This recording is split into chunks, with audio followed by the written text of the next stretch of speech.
Yeah. Fuck it, we Hi, ball. hi everyone. Hello. Viewer discretion, listener discretion is advised. There will be graphic depictions of violence. There will be mentions of slavery, torture, pain, abandonment, and a myriad of emotional, intense, rough situations.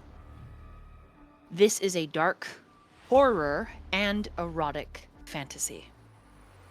Though there won't be any pornographic depictions of anything of a sexual or intimate nature, it will be implied. Likewise, implied situations that come about objectifying humans, it could ruin you. So, with that in place, this is an 18+ game. If you are not comfortable with viewer discretion, please step away now. Otherwise, join us hand in hand, and we will tally and frolic down into the dark. Amen.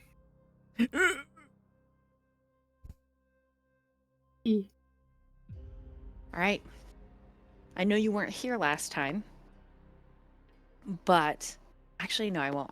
I will have, well, Natchan. I'm going to have you do the recap for stream. Oh boy, saved by the champ. I was going to make Dylan do it, but he wasn't here. My hero. Last time on Dark Rain. Wow.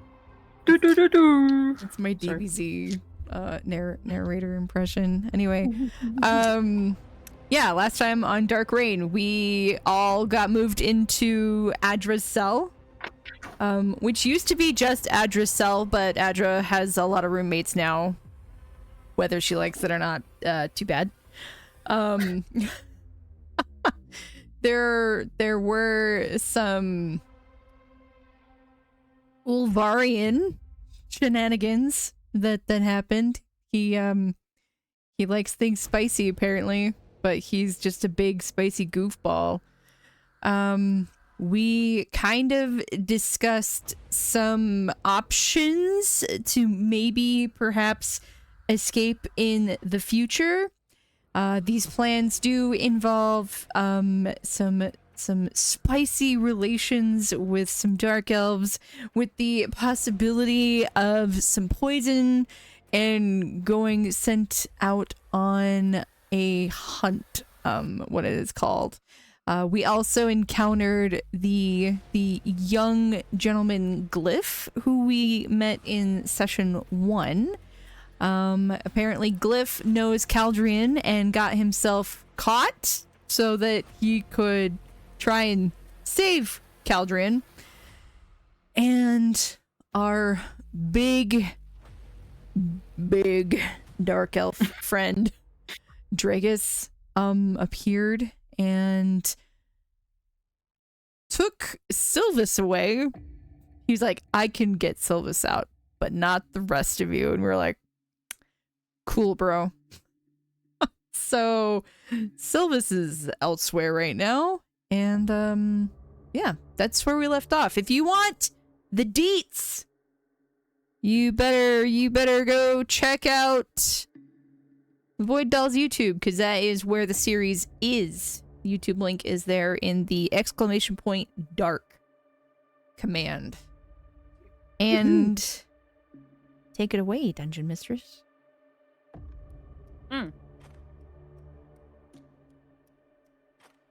Oh, everyone's frozen for me. Oh no. Oh no. Hold on. Hi, can you hear me? Yes. Sweet. So sorry about that. Everybody froze for me. I should have screenshot for a minute there. There were some fun faces, but we are actually going to start tonight's session deep in the dark. Descending natural stairs into the meat of the city. The heart, you could even, well, some could say. Sylvis, make a history check for me. All right, history. Let's get this. What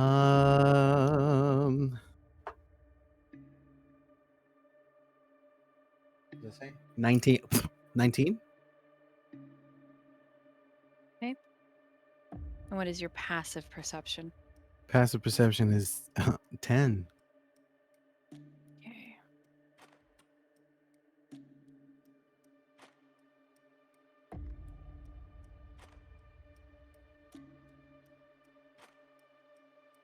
Neuraxia has 4 ruling families. Now 3, with Benray's recent upcomings. But a 4th will likely rise. Neuraxia itself is built in tiers, like a column of platforms, connected by stairs, some natural, some made, down deep into the depths of the North Dark. It is here we begin tonight's story. You walking side by side with Dragus, many of the drow that are on the streets, some unaligned to even a family. Simple workmen, because women are too important to be mere chattel. They serve a greater purpose in the eyes of their spider queen. It's as you are descending, essentially doing chores with Dragus. You notice that he picks up a few packages. Among these packages is a small round wrapped in drow cloth, which is a dark braided material. With your history, you know that this material, when it touches sunlight, it begins to disintegrate. But in the dark, it is more powerful than adamantine. It is light and strong. There is no shopkeeper where he picks up this small rounded package. It could almost be an orb. It could be anything. It is just waiting behind a different kind of house of flesh. This is not the pleasure house of flesh from the Benray home. This is a literal butcher shop where flesh from the surface is traded. Hanging on the walls are shoes made of human feet, Aarakocra talons, Leonin's fur. It is a myriad display of grisly confections. A genuine drow Trader's Joe, if you will. There may not be a shopkeep, but there are still individuals. Dragus has you wait while he gets this package, and you overhear with your 10. 2 male drow, much smaller than Dragus, much more average. Male drow usually never get past 5'8" max. They're small, they're lithe. It is typically the females that are 6 foot and above. So Dragus stands out. You overhear whispers. I hear that Benray completely obliterated House House, what is it? Narak? House Narak? Vex Narak? With that strange pale elf of theirs. The one with the long hair like the sun. And the other drow next to him, much younger. Perhaps we shouldn't speak of it out in the open like this. What are you afraid of? It's only us males out. All the priestesses are gathering in a court of Loth. Since a house has fallen, they're going to name another fourth. Really, so soon? A fourth? It's just happened this morning. Is there... And his voice drops lower. Is there perhaps deeper meaning? A larger reason for this to happen? This time, roll a perception as their conversation gets more quiet. And if you would like to remain stealthed, I'd like you to roll stealth. Okay.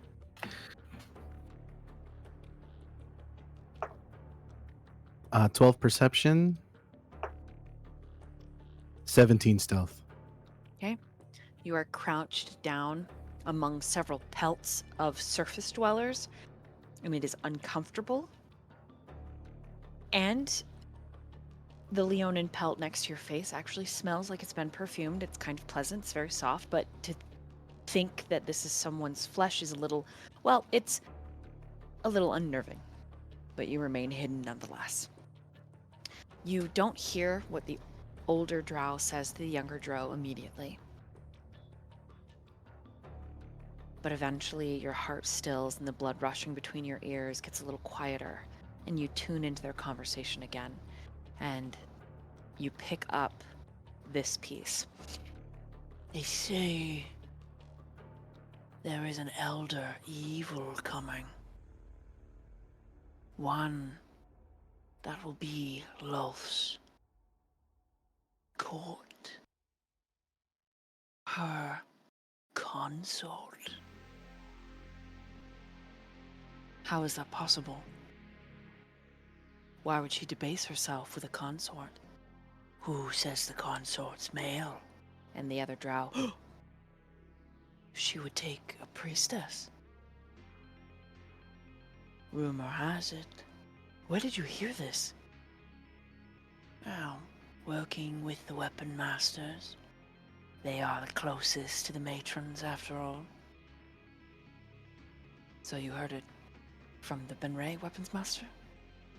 No, not in so many words, boy. But if our house is chosen, and our matron mother a consort to our great and dark queen, will be unstoppable. Did you notice who went around the back of the shop to pick up something from the locker? You're talking about Dragaris from House Benray. Oh yes. Do you think... What if we... There's some shuffling sounds. And the sound of like a leather strap being pulled. You're going to kind of hear the squeak of it. What if we engineered an accident?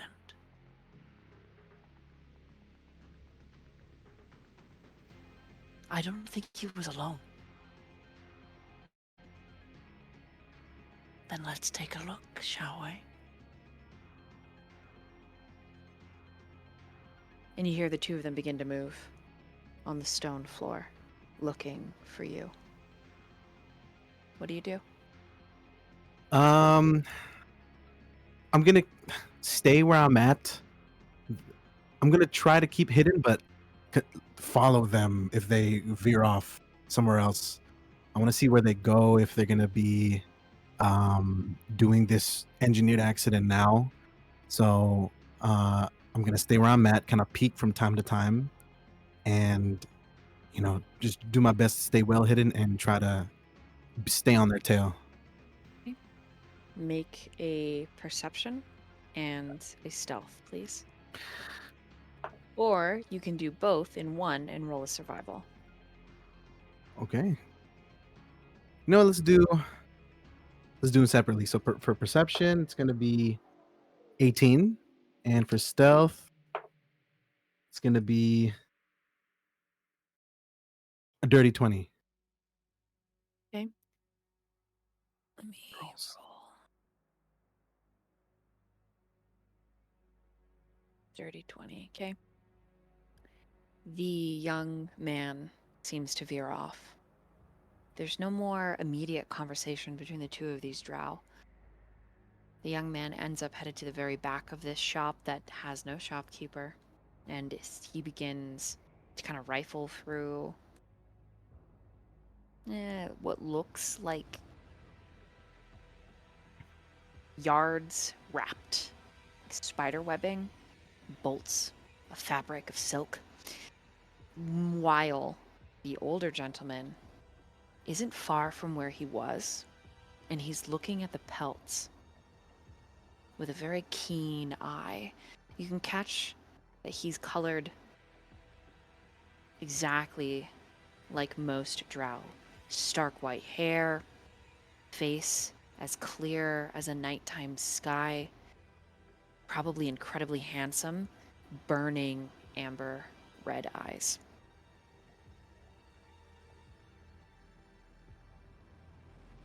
And he looks exactly where you're hidden. Okay. Is there anything around me that I can grab and maybe throw to kind of misdirection so they look somewhere else around me? Okay, so with your perception, yes, they are long bobbins, long wooden bobbins that have spider silk wrapped around them. They are quite expensive. If anyone knew that you were touching them, you could be beaten and punished, but they are the closest thing to you. They're hanging right next to all the human treads. I'm going to grab it and throw it where they won't notice it, but in a direction where they'll turn Okay. their attention to. The bobbins are all tied, they're hanging, and they're all Okay. tied on a hook. To get one off, to pull it, you must make a strength saving throw Okay. or an athletics. Okay. Ooh, -1. All right.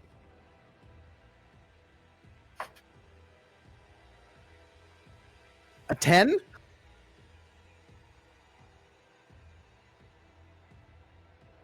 Okay.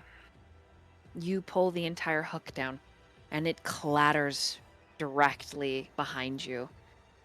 And the old man Is there someone there? starts moving forward. I'm going to pop up. Oh, sorry. I was taking a nap back here.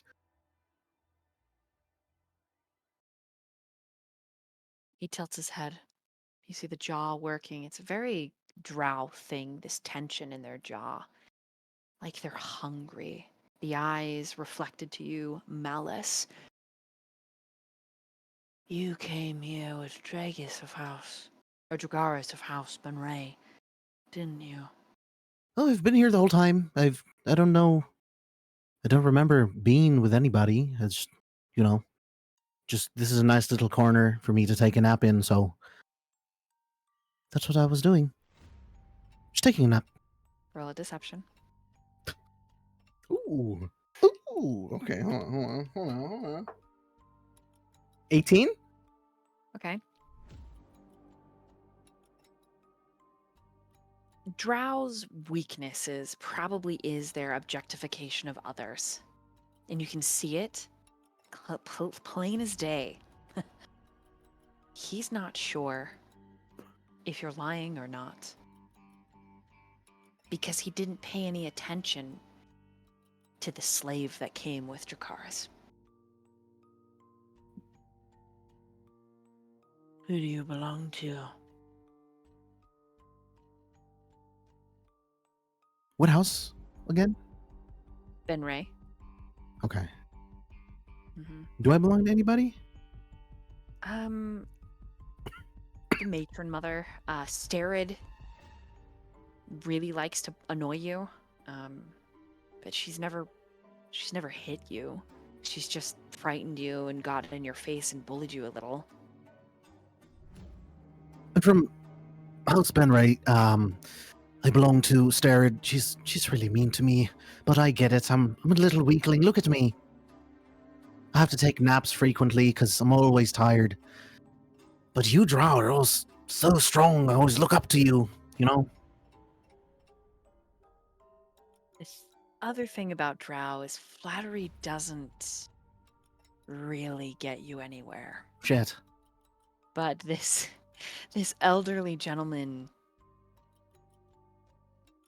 he seems to like it. Maybe a personal characteristic. Behind him, the young man steps out from this mess of bolts and fabrics. So, as the younger drow, kind of draped in silk, looks like he's kind of ruined one of the bolts. He squints and looks at you. And he is not as maybe arrogant as the old man. Pretty sure you're the one that came in with Dracarys. Dracarios. We're just gonna say Dragus, but just they have a different name in the Drow language, so. Me? I Oh, think I would remember those antlers. well, I mean, he could be mistaking me for somebody else, because, I would love to be next to him. He's so cool, but I'm not, I'm just a little weakling. I'm just a servant here, I've just been taking a nap down here. Been tired all day. The old man says he belongs to Starrid of House Benray. Funny that house, that priestess, fell from grace and had to cut her hair. Do you know the why of it? Me? He's looking at you. Not really, no. I stay down low when it comes to things like that, The younger man starts slowly moving towards you, but he's at the same time has a hand on his belt where his dagger is. I don't think I believe you. Maybe we should just kill you to be sure. Or you don't have to kill me, and I could be of some service to you. How are you going to be of service to us? Well, whatever you need, I'll do it. What do you have on you to trade? Says the old man. Well, I deal with magic, so if you need anything of that kind of that realm, then I could be of service. If you need me to, I don't know, blast something, then I could do that for you. I could be of use. Your magic's useless if you have the bands. That the old is true. Nods. That is true. Fair point. Empty your pockets. Sure.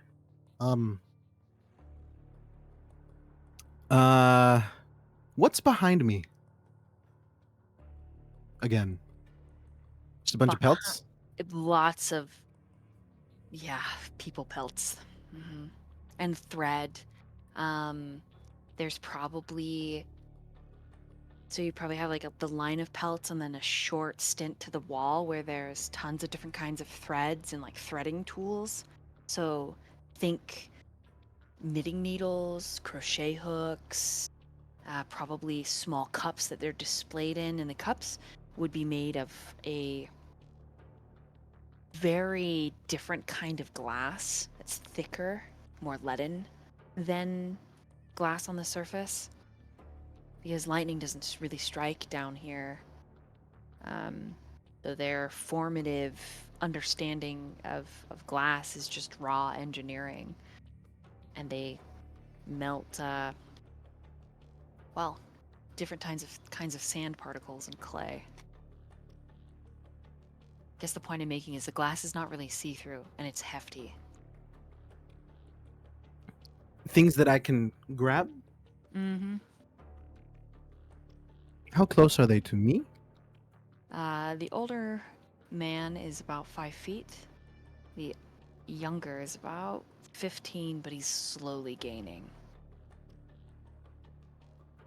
So this is what I'm gonna do. As soon as the younger drow gets close enough, Mhm. so what I'm gonna do is like I'm gonna be patting myself down. Oh, there's nothing here. There's nothing there. He's taking out his pockets. There's nothing here. Nothing here. And when he gets close enough, I'm gonna be like, oh, maybe there's something behind me. He's gonna grab hold of whatever he can behind him and Mhm. throw it at both of them and run to Dragus. Okay. In your search, in your pockets, you do feel the mushrooms. I don't know if that changes your decision at all. I'm gonna act like I didn't. Oh, there's nothing here. No, feel the mushrooms. No, pull out a little bit of fabric. No, there's nothing here either. Okay, so you are gonna. Okay. Roll in athletics. I was gonna say, I'm sure that's a good one for you. Use this dice instead. What does that say? 16? 16. Okay, hold on. You grip the shelf behind you and you heave. The shelf then tilts forward and all of the pelts come tearing and tumbling down. You slam into the elderly drow and he falls forward and just is covered by the pelts. It's just ka-ting, ka-ting, glass shattering, knitting needles, crochet hooks, other hooks, little eye, the tiny little eye needles go flying everywhere. The young drow dodges backward, more lithe and quick, and he lets out a curse, and you start running, and he starts chasing you. You bust out the front of this shopkeeperless shop out into the street. You see that there are several other drow. You know that Dragus went around back. Where do you go? I don't want him to get in trouble. Shit. So there's drow everywhere. Little some. clusters of them. Male clusters. drow all doing chores. Okay? Okay, I'm gonna book it towards where there's less Okay. of So you're them. going to head south. Okay. You're headed deeper into the Underdark. Oh, The shit. south is a natural staircase. It's like a thin road, and then it descends into a natural staircase down and around, spiraling down in this Okay. little area. So, roll survival.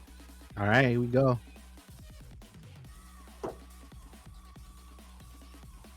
$16?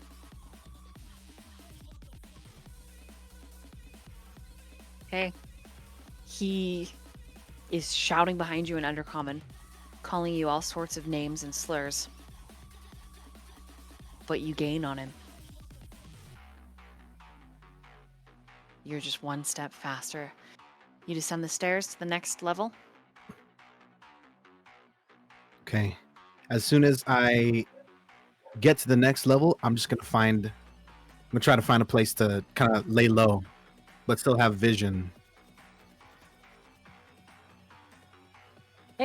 Roll stealth. 12?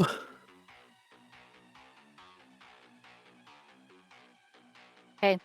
So you find like this little nook and corner between two natural and man-formed shops, ducking down. He runs past, only to come back and say, "There you are." I rolled a natural 20. Oh! What's your armor class? 11. Okay. Roll initiative, please. Okay. 15. What's the worst that could happen? Dead. Come back into the cell. It's safe here. Just got out. I can get to go back to my wolf mommy. Come here, child. It will keep you safe and warm.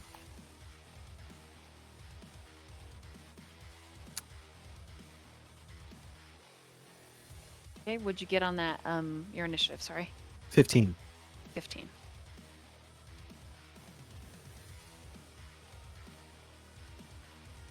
Okay, you go first. He does lunge, but he misses. Okay.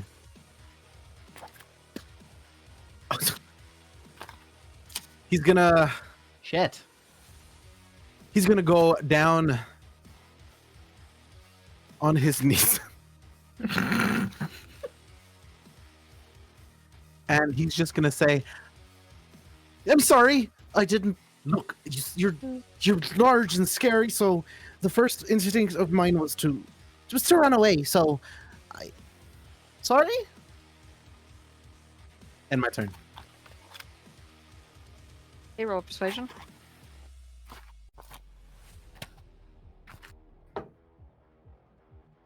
Oh, 11.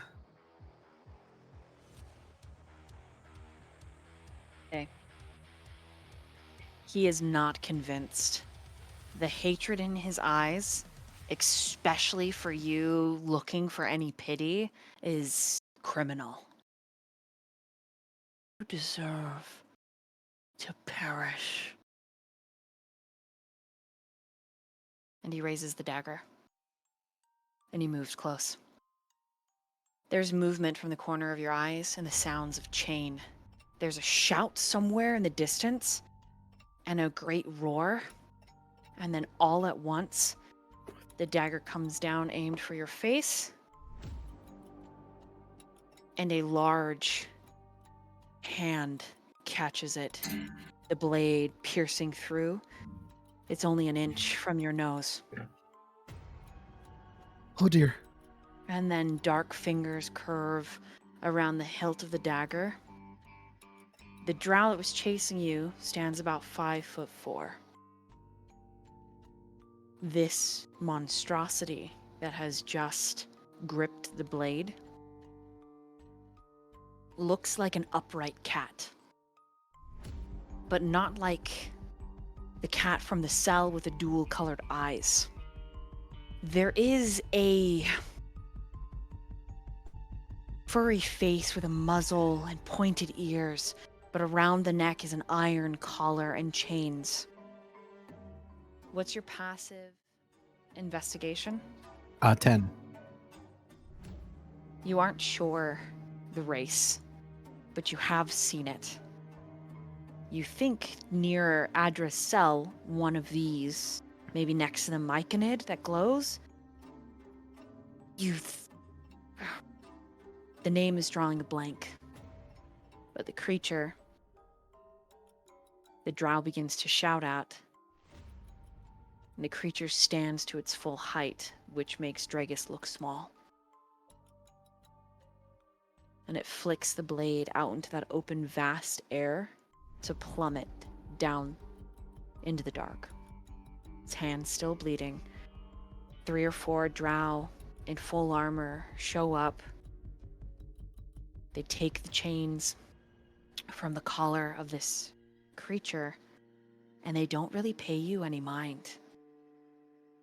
They're asking the male drow what happened. They're pulling out these iron rods and hitting the creature's calves, causing it to fall down to its knee on a hiss and a yowl. Do you do anything in the commotion in that first few seconds before their attention is turned to you?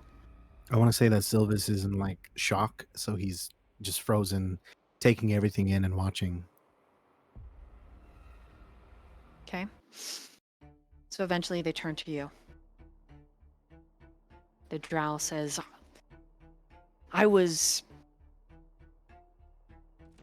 He insulted my matron mother, and by right I own his life. The other drow, one male, middle-aged, says, Great, but you've technically stabbed our property. So your life is in the same shit as his life. And they're all saying it in drow.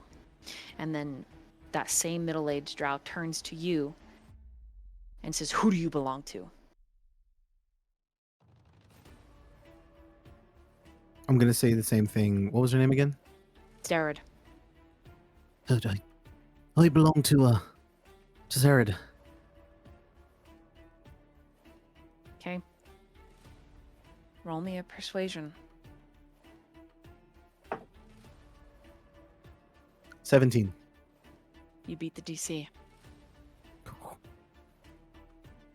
You are able to play it off demure and small enough that the new drow, and you come to find out that the creature they have is called a quaggoth.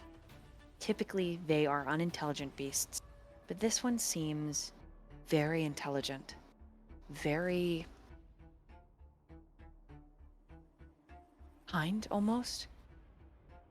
There's no doubt in your mind that this quaggoth saved you. And he looks at you with these big yellow eyes as he's pulled away. At the end of this, you get out with just a warning. A warning and we don't have time to deal with you. And the young drow, they say, you better head back to your matron, and we're not going to say that you stabbed the quaggoth, because this belongs to our priestess. And you all make the deal.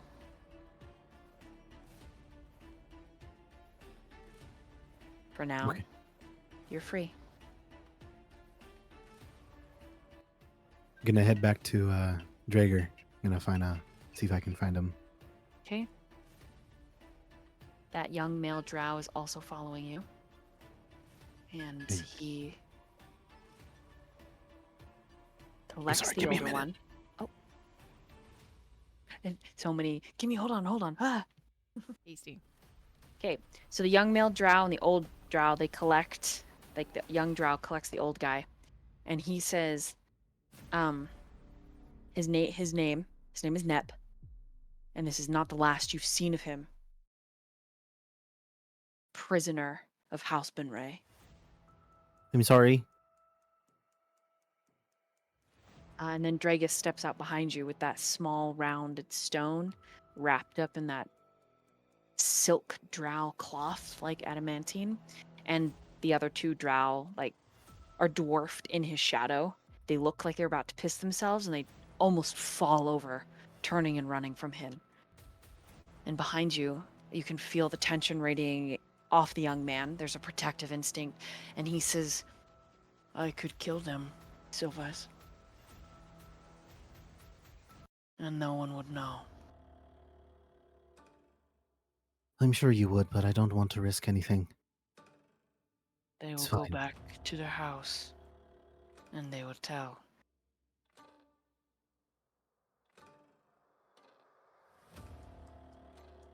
Are you sure? I'm sure.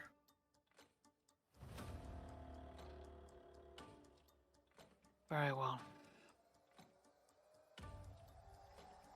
and he hands you a small satchel, like a folded little clutch bag. For you. What is it?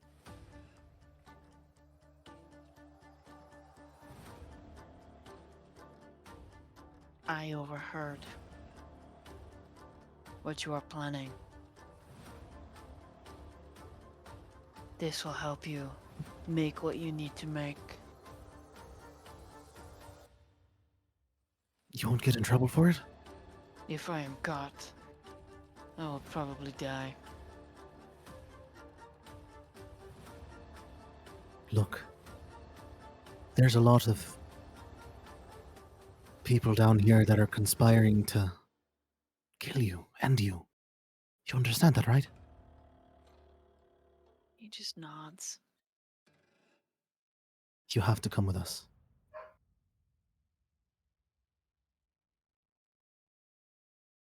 I do not know where we would go.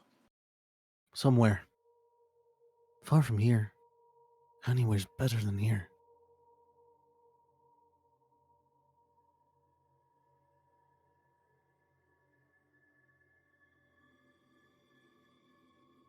We will see, Sylvis. I would like to.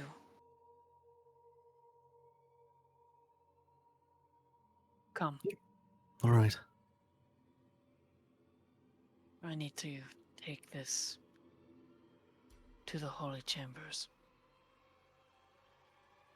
Lead the way.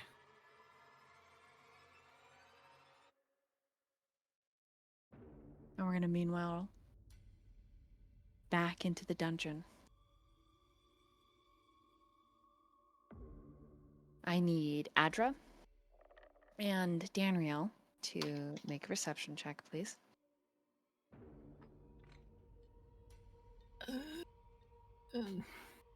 What is my perception? Okay. 13. 7. Ooh.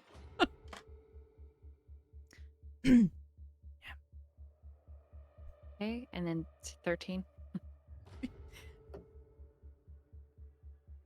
Mighty Alright. perceptive people. All right, 7, you are totally caught up in recent healing of wounds.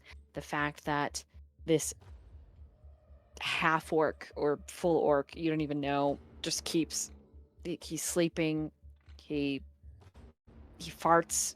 He burps in his sleep. Like he's so, and none of it is an even, steady rhythm. It's like no sound at all, and then suddenly just blasts the air, and then nothing, and then like sounds like he's It's so aggravating. Hard to share a room with him. It's just incredibly It doesn't even work as white noise because it's not even paced. annoying. Yes. Yes. And so you're fully focused on that, and then Adra is the one that tips you off. Like, much like the animal within, there is a straighten and listen. And then the scent of a feline. You hear the sounds of boots dragging and ethereal. The drow that have beaten you and kind of given you a once over, toss you into the cell. When you look up, you see Danriel and Adra. So would the three of you like to describe what your characters look like again to each other? Since this is technically only Ville's second game. Do you guys feel comfy? It's up to you as players. I mean, yeah, it's fine. I mean, Danriel, she's a pretty large, elven,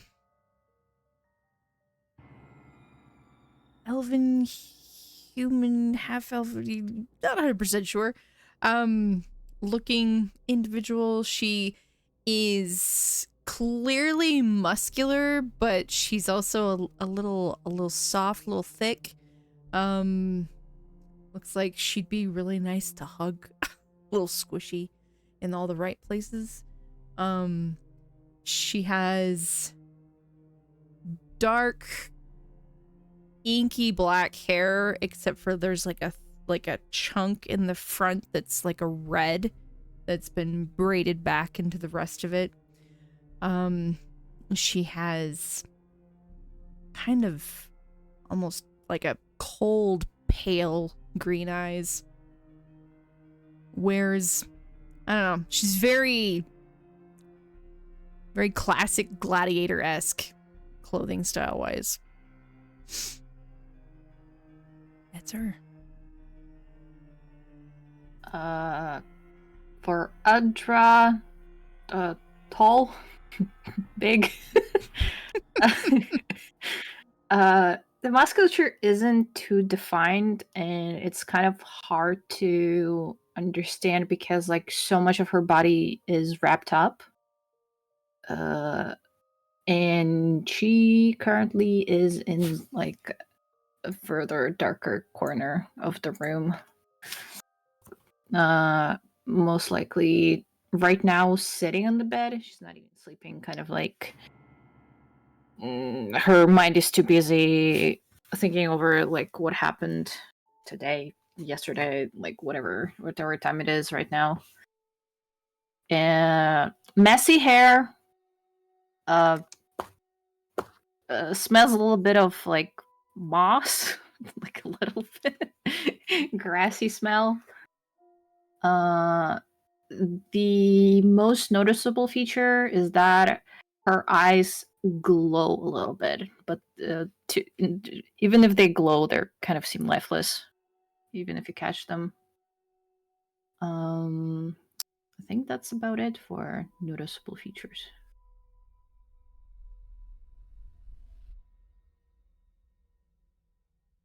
And then anything for ethereal, you can describe whatever you'd like. I mean, you know, has a kind of like panther-like look to him rather than just a typical cat. Dark furred rather than dark skinned, I guess you would say. Has a very agile, defined muscular look, very twunk-like, if you will. And I would imagine at this point his clothing or his outfit is more or less it's a leather armor that has like a multitude of straps, pretty much like any Tetsuya Nomura design, if you know what I'm talking about. His usual like hood he would have over his head is pulled back, his piercing through the right ear, and he's just been more on the beaten up side rather than he would was earlier before when they had that deadly encounter. Both of his eyes just kind of scanning the room after his altercation with the drow as a whole. And yeah, that's my boy. He doesn't wear shoes. He's just barefooted. He's got Same. toe beans. He has toe beans. I say I wanna have toe his toe beans. beans. The drow Dogs out. lead you, but they don't go too far. But a very familiar voice breaks through the silence and the sudden deposit of your body, ethereal, and it is your buddy Ajax, whom you work for. No, I'm real sorry about this, ethereal. I didn't know it was gonna happen. Look, the money, it wasn't really the whole part of the thing. I mean, I'm gonna try and get you out when I can. But they offered quite a sum for you. Apparently, you really impressed the mother. Or just don't hate me, all right, bud? Don't hate me, I sold you. If I ever get out of this cell, hating you is the last thing he'll ever think of. I will hunt you down like an animal, like I would any of these drow. Whatever god you worship, may they help you in any way possible. Because when I get my hands on you, you are finished. Through. I'm gonna get you out. I am. She You took an interest fucked in me. I had to. And he gets really close to the bars. I had to. If our positions were switched, you would have fucking done the same thing to me. And he's just big. He takes his hat off and he's got big old mostly bald. He's kind of got a little bit of a horseshoe for, he's a drow, half drow. So he's got a little bit of a horseshoe, bald on top. Listen, I will come back to save you. The money is nice, but I want to use it to try to get you out. You might not trust me because I know you got all those issues, but you're the best fucking worker I've ever had. Fuck you. All right, fair enough. Okay, I do deserve that, and I do deserve... My Lord help me. I do deserve your spitefulness. But listen, I just... Here. This might help. And he tries to hand you something through the bars. Stealthily. You can roll an insight if you'd like. Yeah, why not? Let's see here.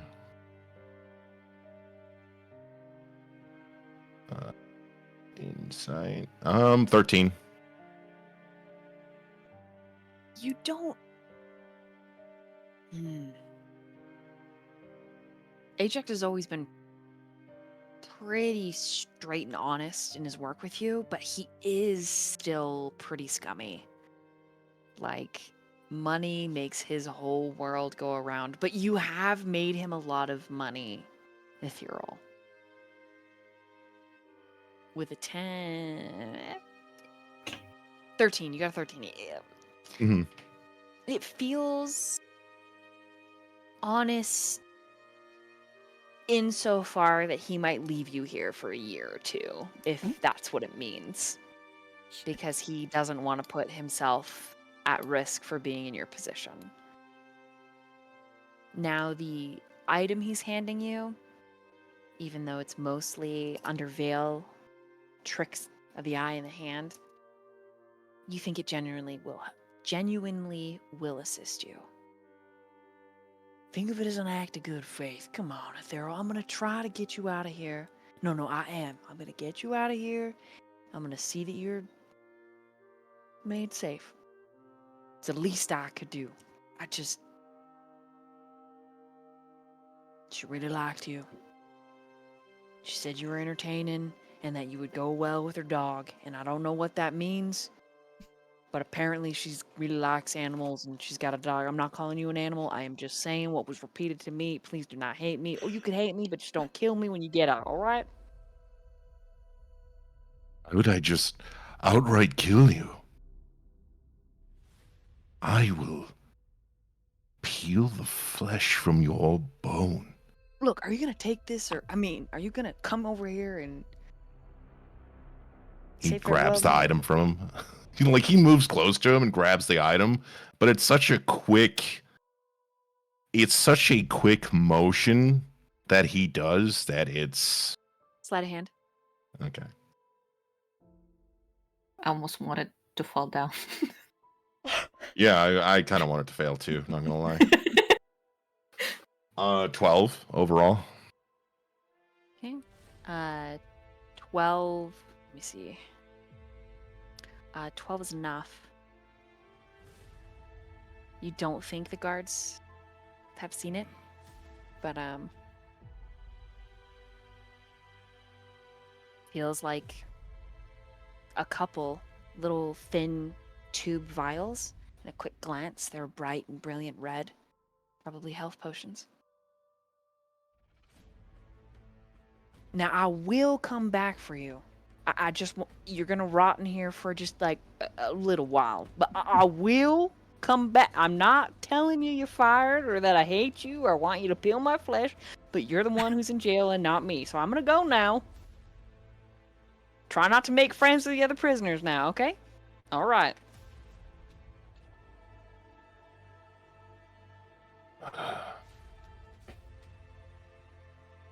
Fucking bastard. Toodles, we're still friends. I know I sold you into slavery, but we're still friends.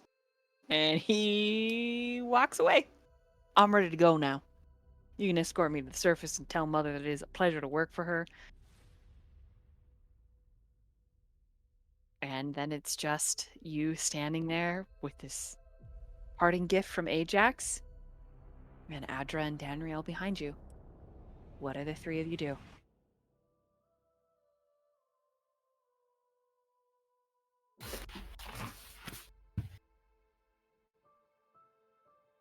Danriel just like shakes her head on the newcomer's behalf, like, wow. And we'll speak up. I'd say welcome, but no one really wants to be here. So another new neighbor.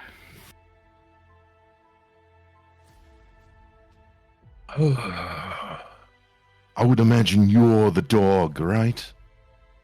Uh-huh, you're the pussycat. One way of putting it. I don't know what the other one is, but Why would anyone want to fucking be here among these godforsaken, dark-skinned knife ears?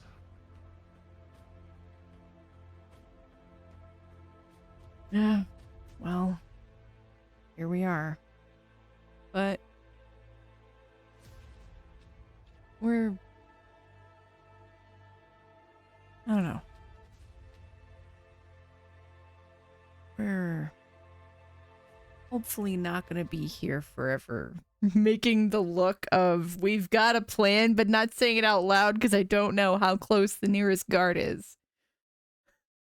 You could have Daniel get up and look. Give all a perception. Yeah.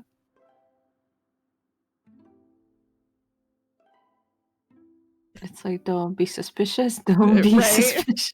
Like, I got a 10. Looks clear. Rolling real good today.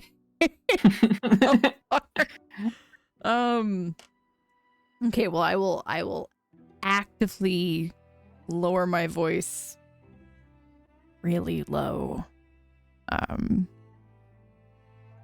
Look, if you don't like it here, which obviously you don't, I think we are trying to actively figure out how to leave.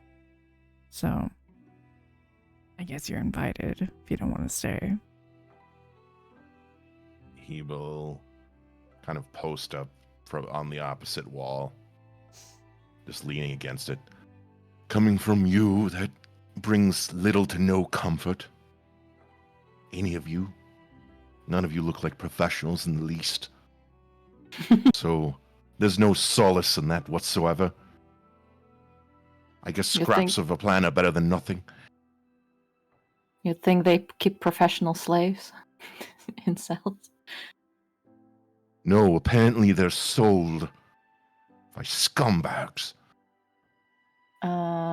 Adra gets up and walks up to Ulr's bed and like lightly taps on his forehead, like, "Hey, wake up!" Okay. He Like lightly tapping on his cheek, like, "Come on, princess." A light slap. Just little slaps. Yes, hello. Well, we have a new guest. Is it time for uppies? Yes, get up.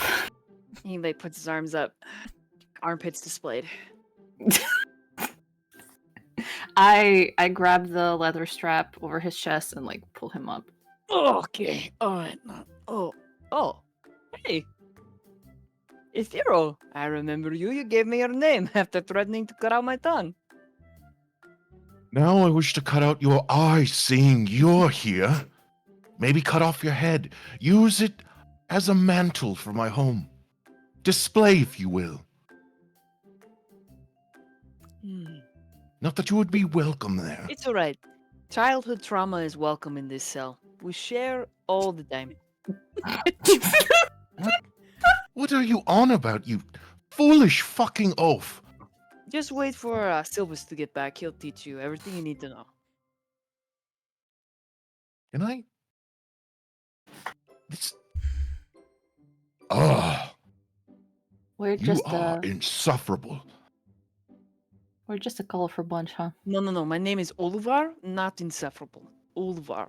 Ulvar. Spelled Listen, Ul. I don't Var. expect orcs to have an inkling of intelligence, so the fact that you can't discern what I'm saying doesn't smart shock me guy. in the least. Oh, I'm You smart are- guy. You are an imbecile. Well, you're the one who's also locked up with me, so what does that say about you? There's a difference when you're sold rather than thrown in here like a sheep scraps of meat. So this is Adra, and this is Danriel. Welcome to the imbecile. Haha, imbecile. Adra actually like weakly waves to play along, like, "Hi." Danriel just Did you looks. strain yourself with that one? No. I did pop a vein in my appendix, though. What? I don't know what that is. Okay, I'm awake now. What do we need? I think we were just letting you know that we have another roommate. Oh. Okay, hello, cat. It's very nice to see you. I'll cuddle you, give you scritches if you'd like. Psst, psst. Don't you come near me or touch me. Cough. He just settles in bed. So, are we going to swap stories while we wait for Sylphis to come back? Because you know he's going to, right? Ah, yes, the story of me being thrown in here because the person I worked with is a piece of garbage. And now I'm here for maybe 8 to 12 months. Potentially, who knows how long. There's not much depth to that story. It's just kind of getting fucked over in the end. Oh, he will like that one. Mm-hmm. I do like that. It's pretty good. Was there no lube? Doesn't sound Zero. like it. That's always rough. Address.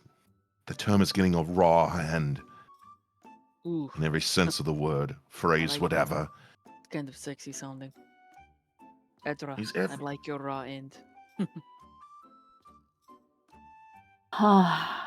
She actually, like, from exhaustion, she like sits on the edge of the bed and kind of like He puts scoots a her little elbows on closer. her knees and just like He just kind of scoots, sitting next to you. she allows it, like, whatever. She's just too tired. I thought part of the deal is that Sylvis was coming back anyway. I mean, to help with the plan. Right? Who is Sylvis again? The antlered one. The not fighter. From The little guy with handlebars. From the arena. The antlers. Oh. That one. The The one I made the transaction with. That one is who we're talking about? Yes. Small. He was here. The other guy, Keldrian, they just came and picked him up. Probably gonna take everybody and beat them to try to get information. But we don't have any information to give, so they're just gonna be sad. I have words for that little fucker. Hopefully you're beautiful and I would love to work with you. You're such a cutie patootie. Do you have any cigarettes on you, Ethereal? I would kiss your feet if you did. Don't you ever say that to me ever again. Oh, massage your toe beans. Toe beans, what? You really don't get the hint at all, do you? Come on, there's got to be something. You want me to pet your tail? He just looks telling at you, his he looks at his own tail like, and then it just kind of curls behind him. No, I'm just saying, if you have do you have any cigarette, like something from the surface, please, like, you know. I don't know. Do I? Well, I guess I could search my purse and see if I actually have cigarettes. Okay, roll investigation on yourself, so with advantage. On yourself. Mhm. On myself. See what maybe they Ooh, told you, what maybe they didn't.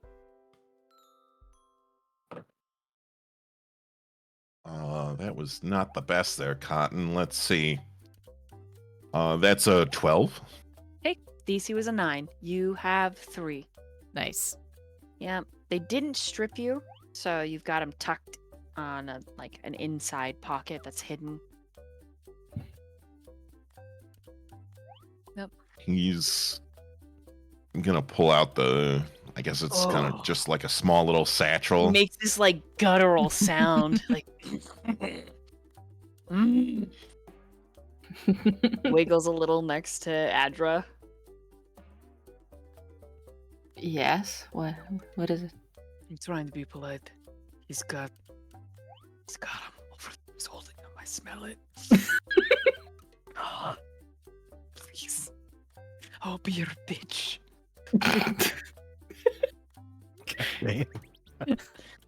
Your lack of decorum is unsettling.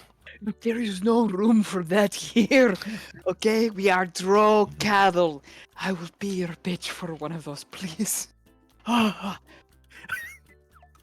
Would you be quiet if I just gave you one? Mm-hmm. Yeah. Mm-hmm. He's gonna pull one out for himself and one out for him. You might want to stipulate how long you want him to be quiet. Several hours. Mm-hmm. Mm-hmm. Mm-hmm. Mm-hmm. So obedient. Wow. I can be a pretty good boy, Adra. I promise. Shush, shush, If I shush. really want You to promised to be quiet. I just like put a finger to his lips, like shush, shush, shush. And he will extend his arm out to give him one of the cigarettes. Reverently almost, right? Like the music that plays for a minute is just like this inspirational, just Oh, Lord. he like taps it. Oh God. This is such a terrible habit. Thank you so much. And here you are acting like it's your life's It is- purpose. It is God's gift. Damn. You do know I could look for herbs. Isn't that the same? The halflings, they're the one who makes the best weed. And this... Dwarvish? Is that what this is? Yes. Oh. Fuck me sideways. And just sniffs it. Do you have any means of lighting this? Because it's kind of pointless just to have it in your mouth. He lays his head on Adra's lap with it in his mouth, closing his eyes. Like Chris answered with first, like what? And he doesn't say anything. Gets quiet, occasionally pulling it out of his mouth, then putting it back in. I don't think any of us have a way to light that for you. I'm sorry. Let me check. 'Cause I don't remember for sure. 6 speed. Nope. If I mean, had my regular equipment, this is- sure, but I don't. Is there no like torches anywhere? No, No, it's they kind of a keep us in the phosphorus dark. glow from like bioluminescent mushrooms or moss. So it's like it's like you're literally in just dark, barely glow. Like the equivalent of a night light down a long, dark hallway as you're headed to the bathroom kind of glow, right? Like that's the metaphor here. Glow sticks in a cave, but not the good ones, the useless ones that you get at the dollar store. Yep. And he's quiet, like you said. He's just quiet he's holding it reverently. And he doesn't Sniffing it say- really hard. sniffing, laying on Adra. The thing is, like, I think I could prepare some kind of fire spell, but it's gonna be tomorrow, not now. Well, and we can't even use our spells while the slave bands are on. Yeah, that's true. That's true. Mhm. I can't even cast my light cantrip. Dang it. What if we create sparks of walls or something that just Try. You could try that. They are made of stone.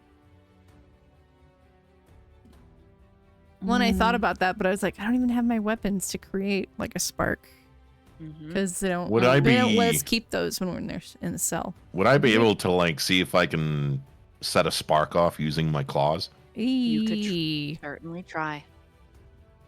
It would take a survival check. I might be good at that.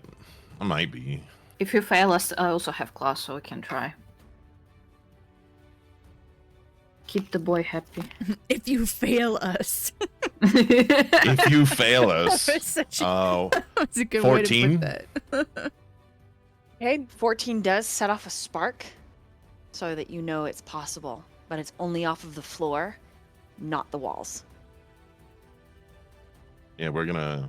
Yeah, fuck it. We do it again. We try to light this bitch. Okay, you light yours.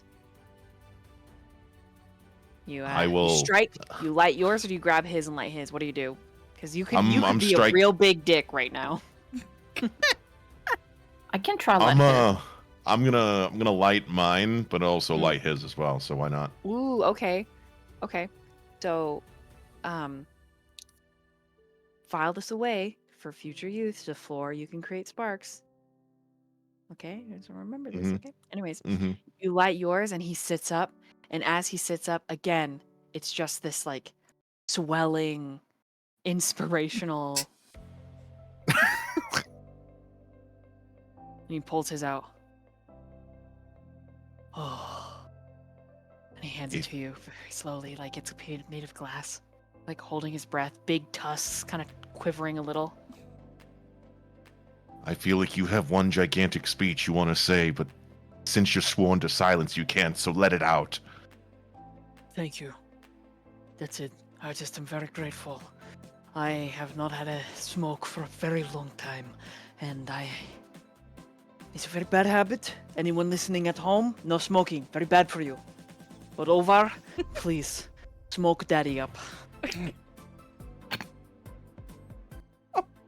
Enjoy. Solely focused on this. And when you light it on yours and you hand it back, he holds it for a long time. You can see the moment, the buzz and the like thrill in his mind. And he exhales through his nose, and then he settles.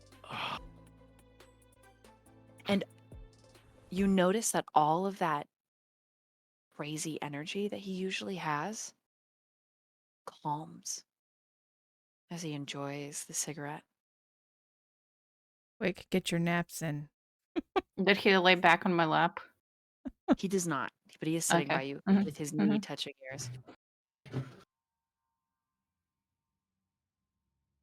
He doesn't say anything because he assumes he's back on silence. So Wow, this is a first. it is very quiet. He actually offers the smoke out to you, Adra.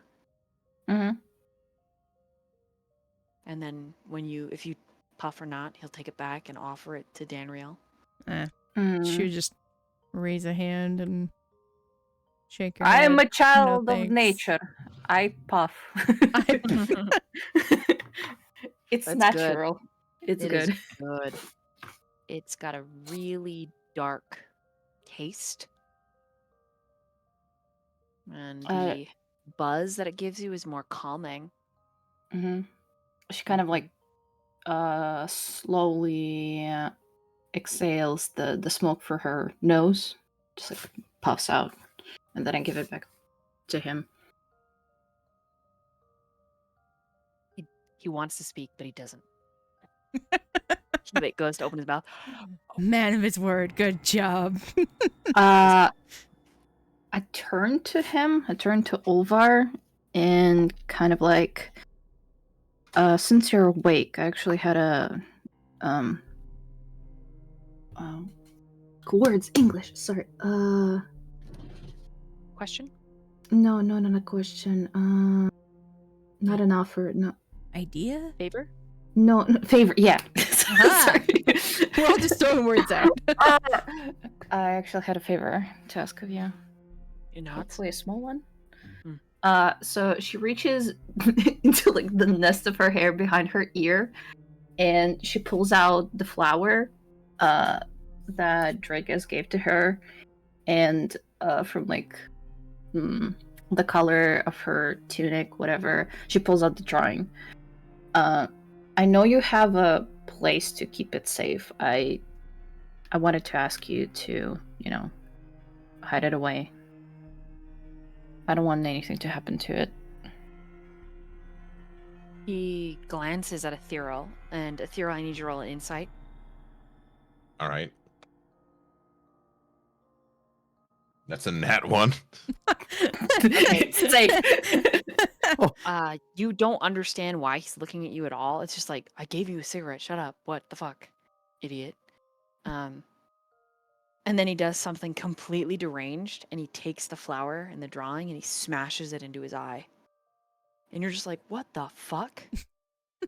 And you have no idea what you've just seen, but it's gone.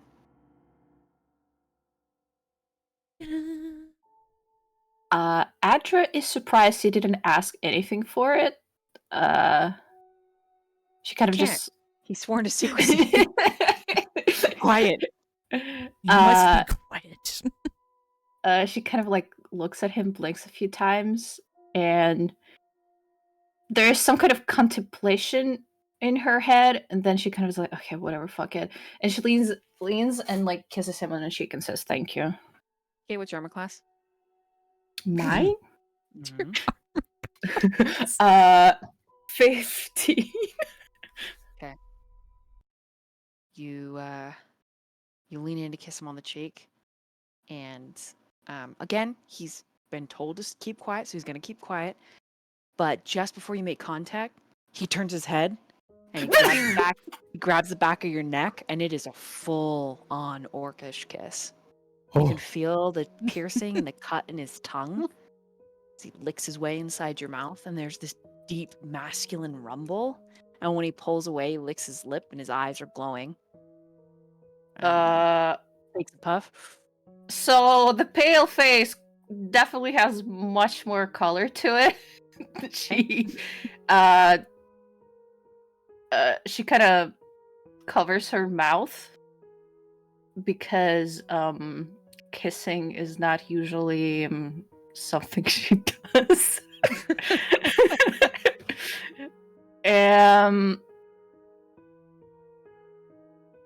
It's not that it doesn't look like she hates it, but she still raises her palm and smashes him across the face. There's right before you slap him, there is this moment of contact where both of your gazes meet, and his big palm is still wrapped around the back of your neck, and his thumb is on your cheek, and he rubs your cheek in a gentle way with his rough fingertips. He's got a lot of calluses, and it's so soft and disarming, especially in a place as evil as the Underdark. And then you mollywop him. And his cigarette goes flying, and he's like, "Argh!"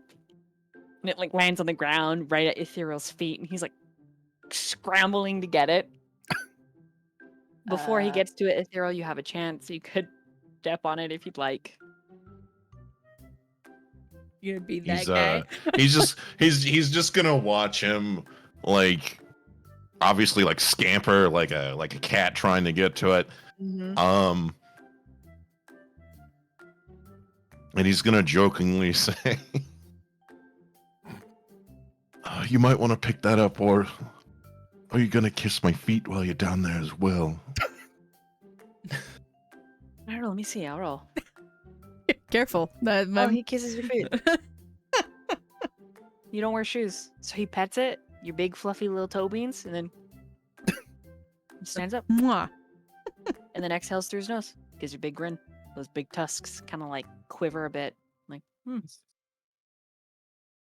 he goes and turns to look at Adra. She looks away. Kinda... She does not make contact with him. I'm amazed at the restraint in that.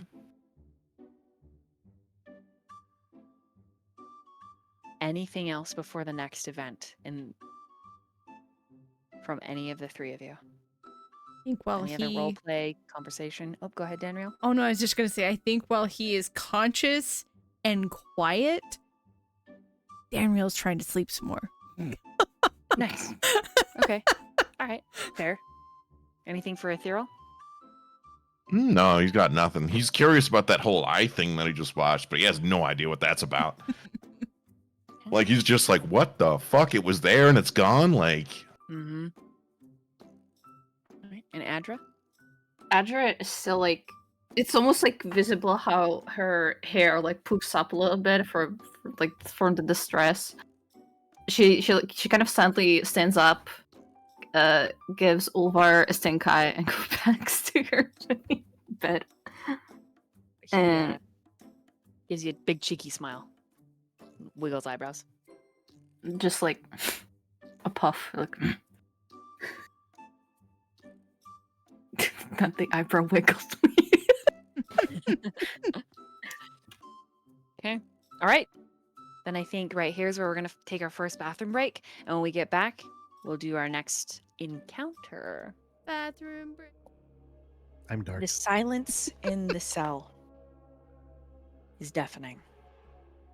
Though several of you, well, Adra is comfortable with the silence.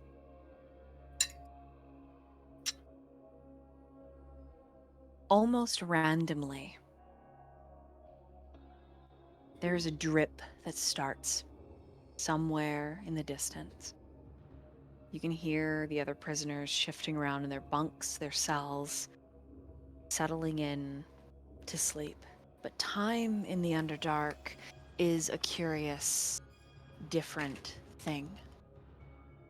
It passes in a way that is unconscious. There is no rise and fall of the great star known as the sun. It is just an eternal blanket.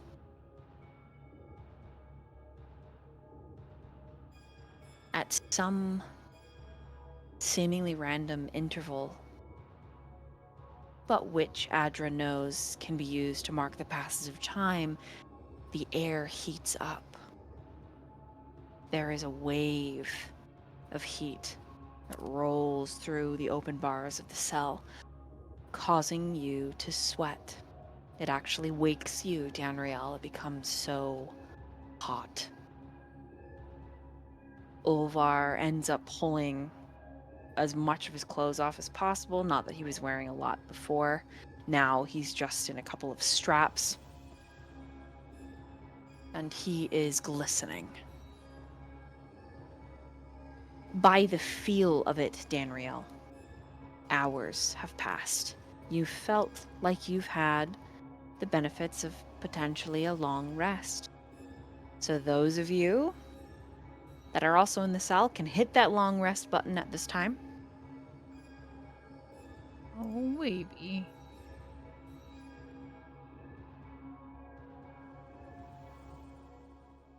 Sylvis, I need you to roll a Constitution saving throw. Gotcha. Oh. 15. Okay. The work that Dragus has taken you on with him is long and arduous. Arduous. Saying that word is a little difficult. You feel your joints protest, your muscles aching. You help him lift heavy boulders out of the way, not the kind of work you think a warrior would do, but Dragus is treated differently in House Benray. He is a very capable and unique fighter. But you know, to keep him humble, he is treated like common property.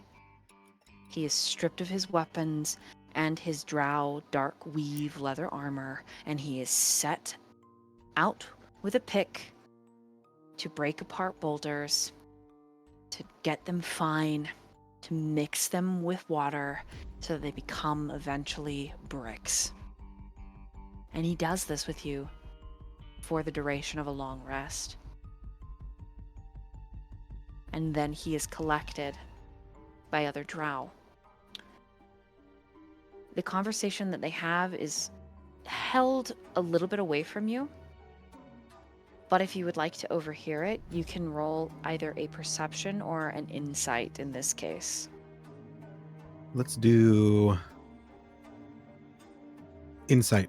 Go ahead and roll. 18. Okay. So you don't so much hear it as read their lips. It is Dragus's turn for the chopping block, whatever that means. Nomoral apparently survived whatever gauntlet for breaking the hunt by saying Dragus's name first, and now it is Dragus's turn to suffer the consequences of his actions, fully and without repentance. Through an exchange of coins and a promise to bark like a dog later to these other drow, Dragus is able to manifest you safely back into the prison cell.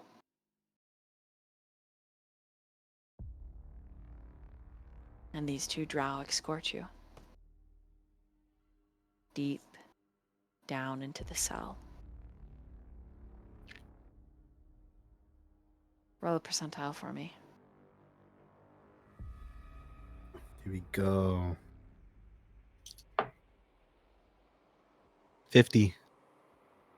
Right in the middle? Yep. Okay, so because it's right in the middle, you get to make the choice, yes or no. No. No? Okay. With a no, you were able to discern that all of the matrons of the 3 surviving houses are meeting with what is called a handmaiden, a demonic entity from Loth, and that by the end of tomorrow, a 4th house will be chosen to rise to power, as is the way of Drow. Right now, there are 4 houses ready to convert to be chief among them. Do you have a pen and paper?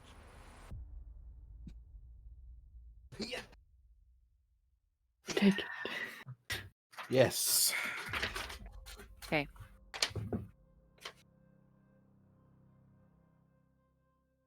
House Dana Kadi, ThyanaKadi. Thana Kadi. Okay. House Sai Thalor, SAITHA, Chika, little like Mhm. LORE. Sai Thalor.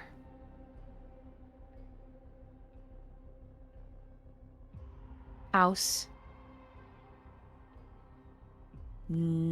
Nilna, yes, Nilna. NYLNA, Nilna.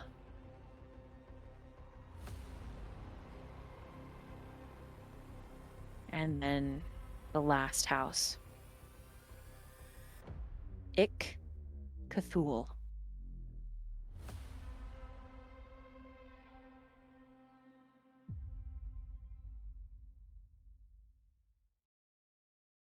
House Ik Cthulhu, or just House Cthulhu, is actually where Neb is from. That young drow and that elderly drow that you ran in today that promised they would take a pound of flesh. If their house is elevated, they will have rights to pull you into the arena again. Okay.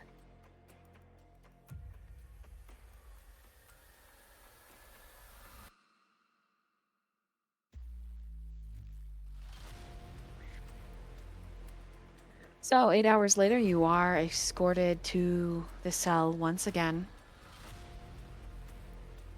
Exhausted, aching.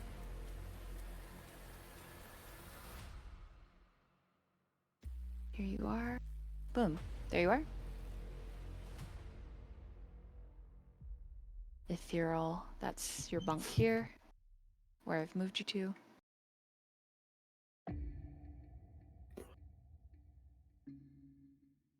All of you are, I guess I would say you're 6 hours in.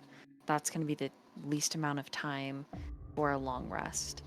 So you still have 2 more hours for the full 8, but we're going to just give you the long rest for reasons, don't worry. And so Mhm. you haven't quite got a full sleep. You've got the benefits of a full sleep, and you're disturbed by the sound of the iron door opening. Ka-ching! And you are shoved in, Sylvis. Your hooven feet clip clop, as you barely catch yourself, only for the bars to clang behind you and lock In Undercommon, the drow speak back and forth, and then I need all of you to make a perception check. Aha.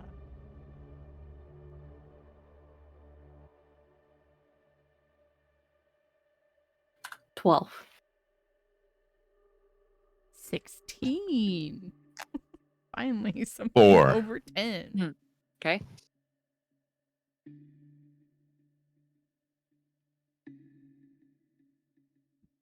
And Sylvis, what'd you get? 3. Okay. So the only one who hears this is Danriel. The drow are, so everyone's kind of listening instead to the drow talking. To anybody that got below a 10, it just sounds like murmurs. Danriel, you hear the whole thing. One drow in Undercommon sounds like he's distressed since you don't speak Undercommon, Yeah. and the other one sounds like unbelieving. And then you hear it in the depths. This whining growl. It's so short and fast and high pitched that you're not even sure you actually heard it. But it's enough that you turn towards this window that separates yourself from Glyph's cell. And then Adra, because you speak Undercommon, you hear the drow that literally said, "Did you hear that?" And the other drow, you're hearing things. The young man that said, "Did you hear that?" is like, are they really going to use the prisoners to fuel the engine? And then the other drow punches him in the shoulder. "Speak not." Sorry, what if they don't use the prisoners and they use us instead? We're just males after all. They're not going to use us. They have plenty of them. Why do you think they've put them in cells together? And that's the last of the conversation that you hear. Have I ever heard anything about the engines? Never. You've never heard anything about the engines in recent history. Mhm. For way back history, you need to roll a history. Mhm. I've been here a long time. I have Long time, not for a good time. Not at all.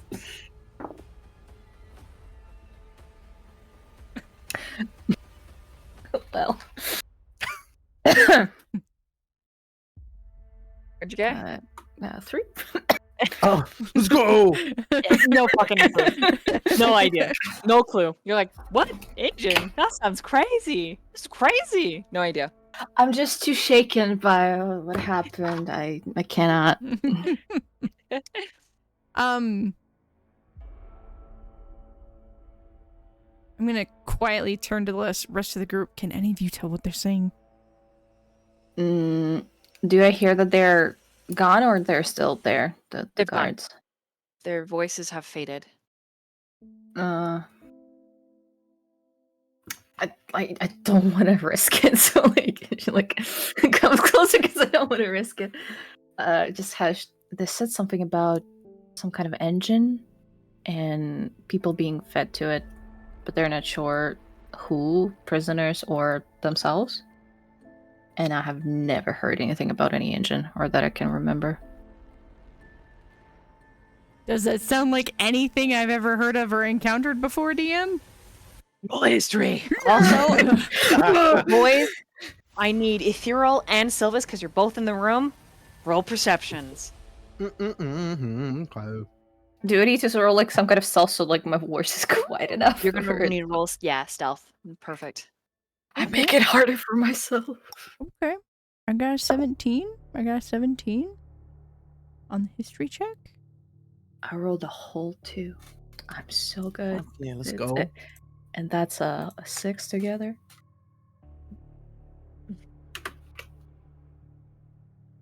Watch out, everybody. I'm on a roll.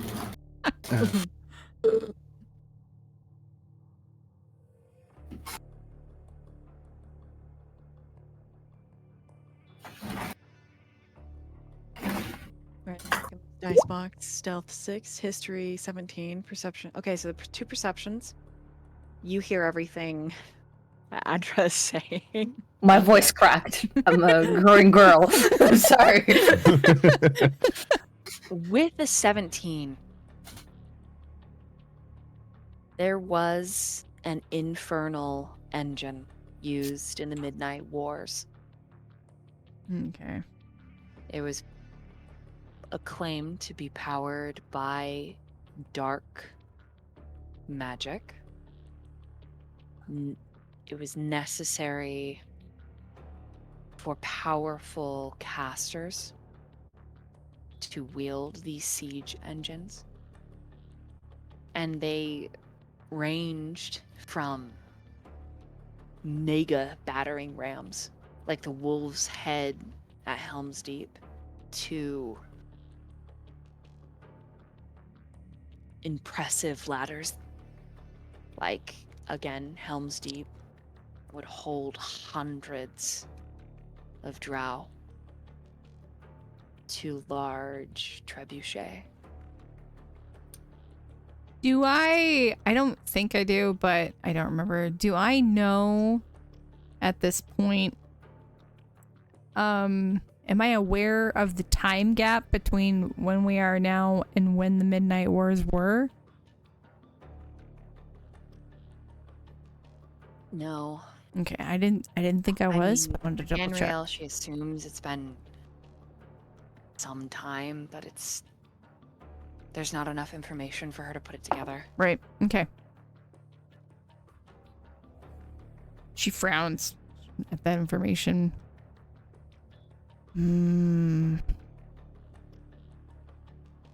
Hopefully it is not what I think it is, but I guess What do I think it could be? I don't know how familiar you are with the Midnight War. But there were these incredible machines, infernal, very dangerous, that they used, referred to as engines. It's the only time I've ever heard of anything like that. And to think I've seen it all already.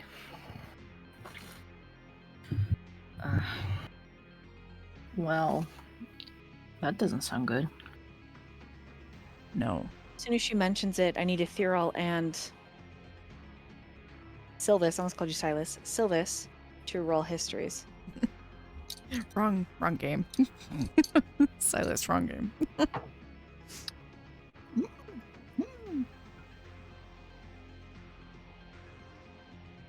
Okay, I gotta look. Respectable.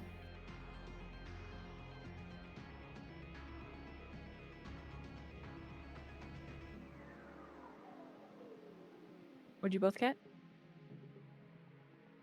15. 15 and a 14? I read your lips. You were muted, Caleb. Yeah, that's I'm a dumbass. 14. I'm a dumbass. 14. Okay. That is enough to put together the siege engine, the infernal machine in the Midnight Wars to the both of you were not. That's not what history says they were.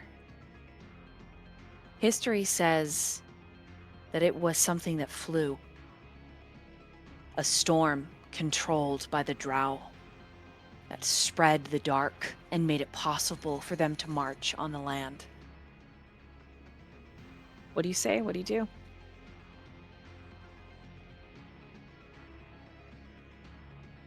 So an engine. Right. An engine that can fly, no less. How else would it get about? How else would it move freely? But it flight itself. Do I remember any of these flying? wisdom saving throw, intelligence saving throw. That's a 5. With a 5, there's familiarity in what they're saying, Danriel, but Still kind of murky. it's so blurry. Right. They could be. I don't remember. Something that could fly would be much worse than the machines of war that you remember.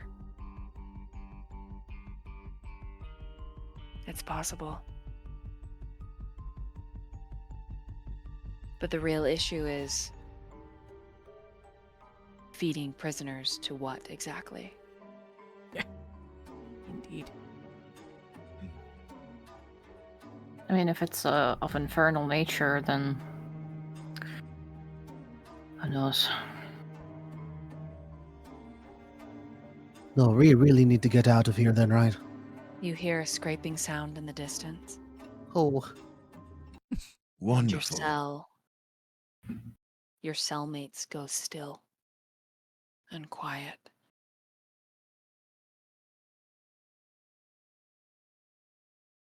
Need everybody to roll a perception.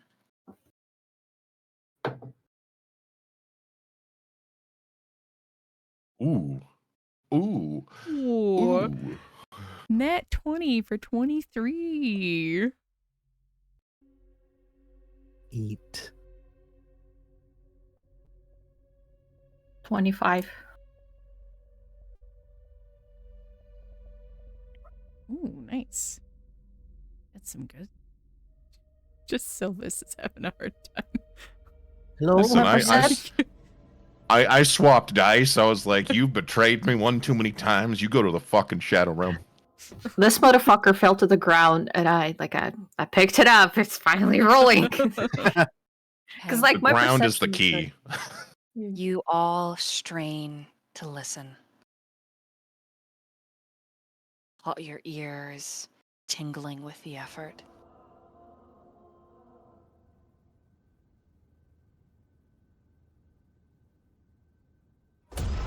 wow. You did that on purpose. She was just waiting. You pissed me. And then Pin. someone screams in the distance, and it is abruptly cut short.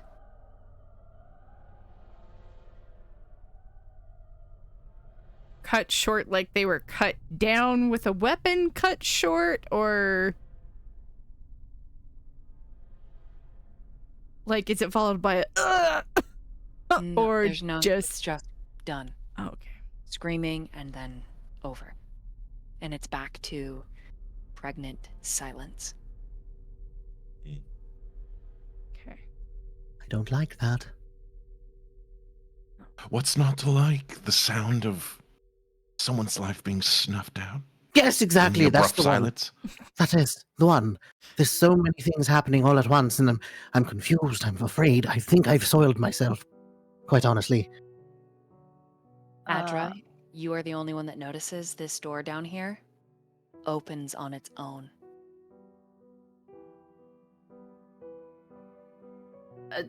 she kind of like during the whole thing when the screaming was happening, she like kind of jumped, like got up.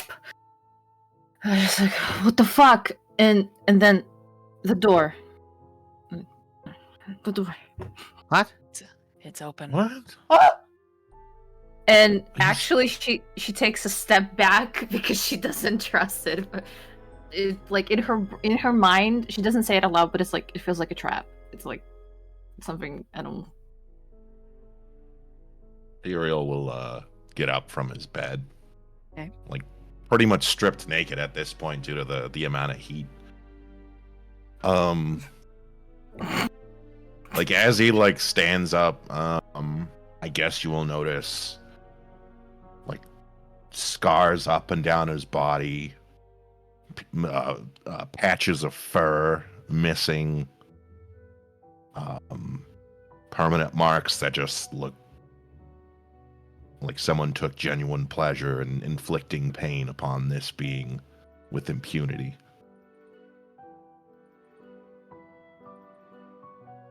And he's just gonna look towards this. Did Adra point out a direction of where it was, or? Yeah, she did say like the main door. the door, yeah. And he's just gonna like fixate on like that direction while looking past Silvus, because I imagine Silvus is still somewhere in like kind of like in between him and the cell door and the door. Or wait 1 second, let me look at this map again.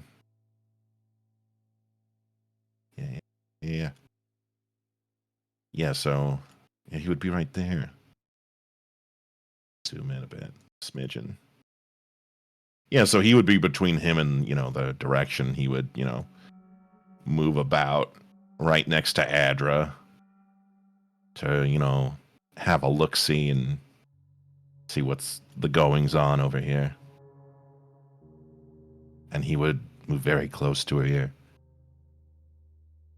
What the fuck is Just- happening? Just You see? watch. Don't make a sound. Why not? Pay attention. I'm trying. Try harder. Well, what do you see? Nothing yet, but we will see something, I guarantee you. Really, can you let me know? I'll let you know, little one, don't you worry. Do you want me to put you on my shoulders so you can actually see? Witness the horror yourself? I mean, I'm right here. I think I can see. But you can see better because you have, like, cat eyes. Right. And I guess dog eyes would be inferior in this sense, right? No, I didn't say Any that. kind of... Hello? What? You cut off the last sentence. He kind of what? You said hello. Oh, I just said hello. Oh, okay. Yeah, he just said it. Hello? Is I peek out. has Ulvar made any movement like he's awake? What's he doing? Is he So you turn to Olvar. He's Yeah. over at this window. okay? He's got his hands through, and he's fiddling with something. Oh. oh, not his on penis. this side. Okay. Oh, okay. I thought it On the other side of the window. I thought we would have seen his penis at this point, but, Okay. Okay. We basically. Listen, I'm somewhat curious. I'm like, what is he rocking down there? One Is it like a word. full-on horse One cock, word. Before you even finish the sentence, he will be out. So.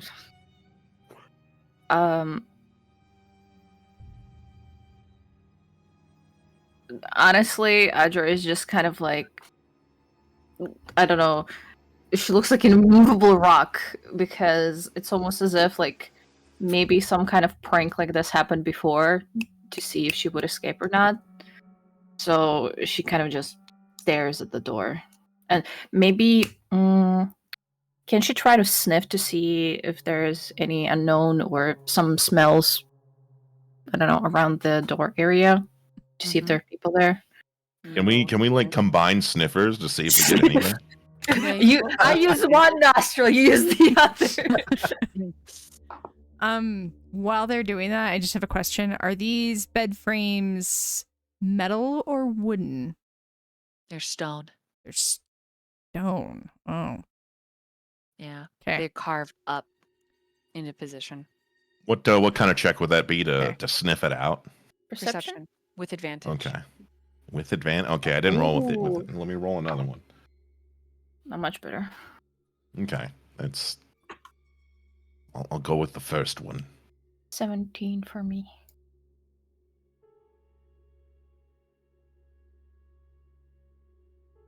$22.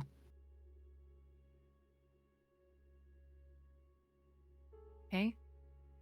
I'll let you know what you both sniff in just a second. Silvus, what are you doing? He's like right in this little corner right here. He's just hands wrapped around and looking and just saying, hello. Hello. That's all he's doing.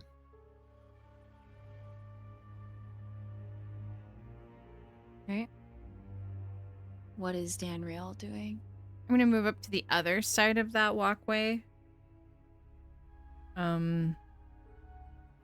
Also kind of keeping an eye on the doorway to see if we see anyone pass by, or I think I'm straining for any more like sounds of movement in this corridor. Okay. So you and Sylvis can roll perceptions as well. Do Adra and Ethereal move up here to the door? Yeah, why not? Fuck it, we ball. Okay, go ahead and move your tokens. She does not. She's the. Where do you want me to move? Like right here? Yeah. She might even shuffle a tiny bit further, maybe like slightly hitting Ulvar's back, but just stopping there, not really pushing into him.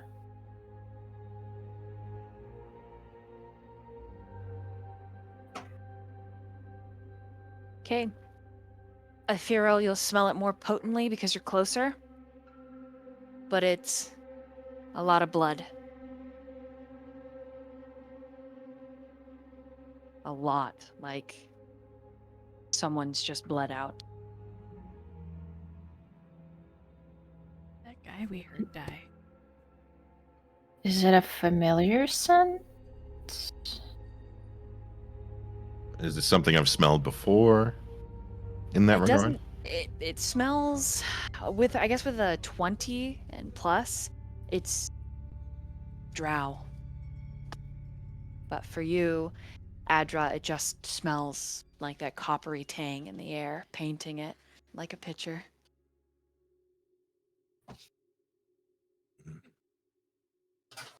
Nothing like fresh drow blood. No better scent than that.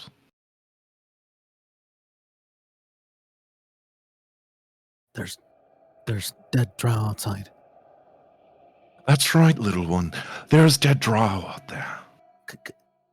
Can you check if one of them is Dragus?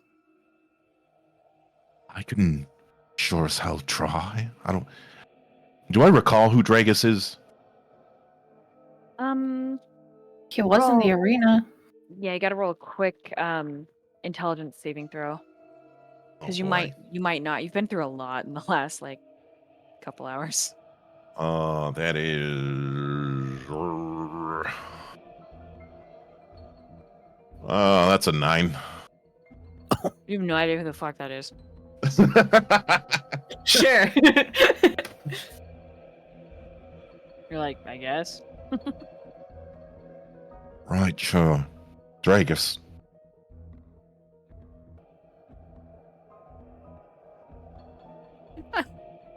And I'll try to kind of like put in like your head in between like bars that you can't even shove your head between, just trying to, get some sort of look-see.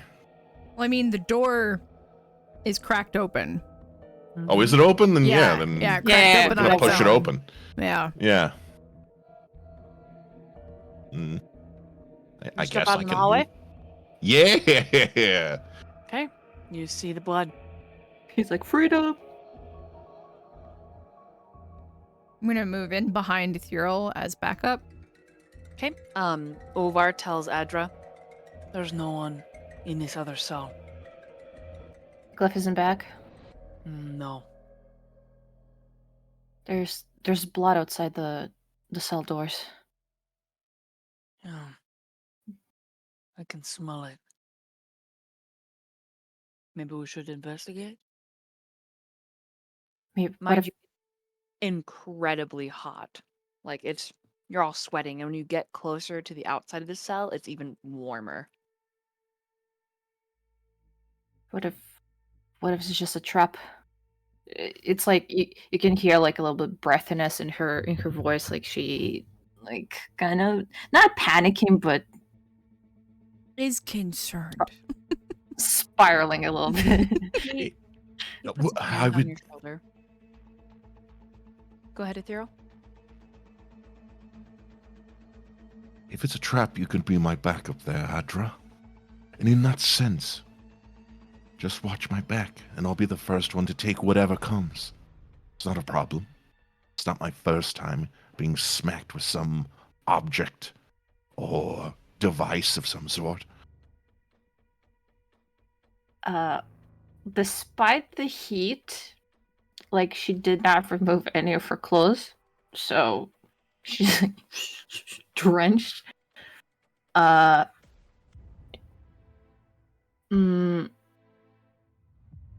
This is exactly because I know what they can do that I'm reluctant to.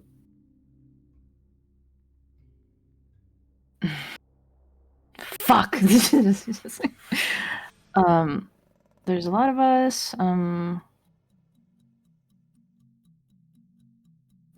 Does anybody see anything further down the hall? Or is it pitch black?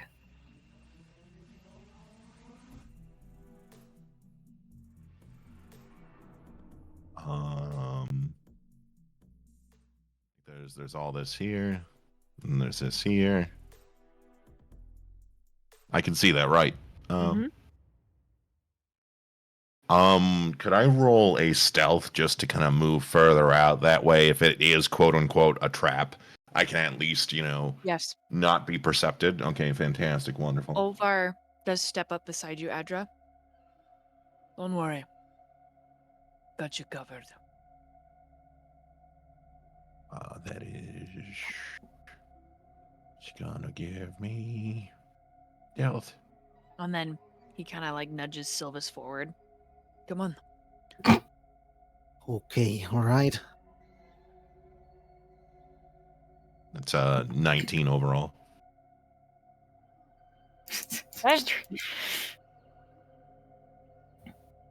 You are quiet. You leave no bean toe paw prints.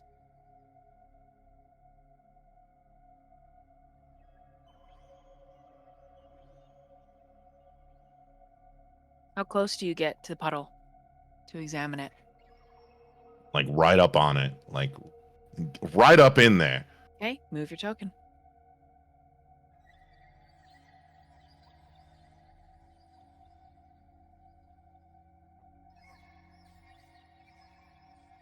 Take a few steps out.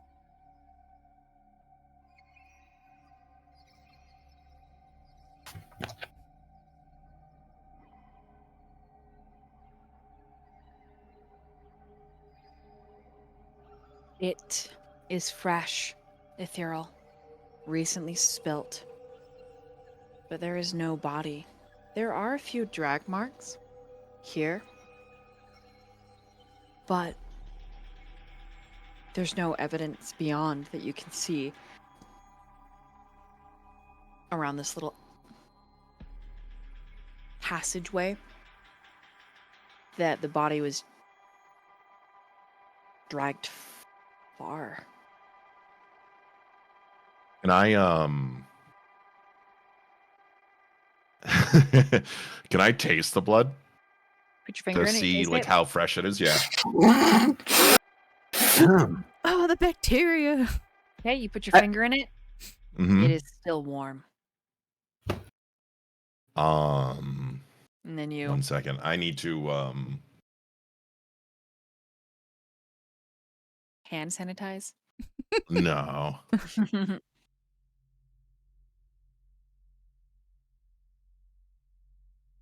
Sent you a whisper. Got it. Beep, boop, boop, boop, beep, beep, beep, beep, beep, beep, beep.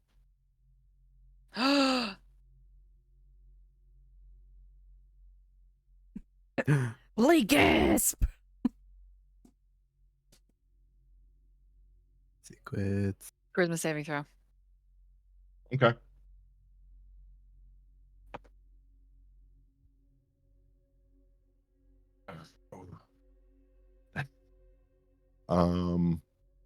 Part of me wants to just fail the rollout, right? That's 19 overall. Okay. Though you have this incredible wash of violence and this kind of glee, this thrill that rises up in your belly, causing your esophagus to feel like you've just swallowed effervescent champagne, you calm the urge. Inhaling and exhaling. Sorry. My bad. I thought that was an accident. Screaming that time was that was not. Whoops.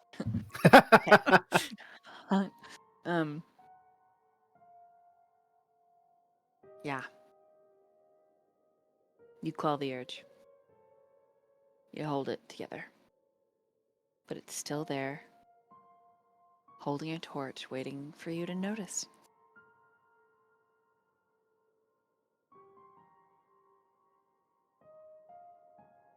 I see. So you're still there, aren't you? Just Never left. Roll a perception, Danriel, actually. I'm like, I'm gonna say that Caleb said that, or Bill said that out fucking out loud. Ethereal, you said that out loud. Oh, 100%. all right, yeah, I got 19, 16 plus 3. Let's go. Okay. Yeah, you hear.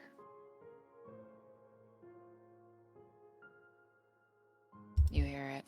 Who are you talking to? He just ignores Danriel. That's fair. Right. Well, wait! Don't move him yet. Don't move him yet. And he will continue to talk to the carrier of the torch. We should move forward, and when your services are needed, I will allow you to come on out and play. But right now, we need a bit of sense and reason. One of your eyes, though which color, we know not as the audience, but you know, you feel it twitch. Like, whether they see it or not, they can roll a perception for it. Like, Because your back is turned. Yeah, to them, we're behind unless you. like your ear kind of does like a twitch as well, right? Like it's a full body, like lean into it. so they can't see it, but one of the eyes, it happens randomly to either or, momentarily while talking to the urge, turns into a dark pool of black. Ooh, spicy. Mm. Just like the dark Underdark that you're in. Okay, we're gonna meanwhile for just a second, and I'm gonna step back. Danriel, what are you doing? And I'm gonna give everybody a turn.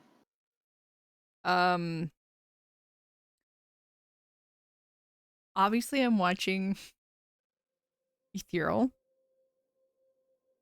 Suspecting a little bit of a crazy, but I have no room to talk. I'm gonna check with the door opening. I'm gonna check the slave bands as well. Okay. To see if they feel active. You lift them up. Yeah. They're gray. Or they're usually a solid stripe of black. Okay.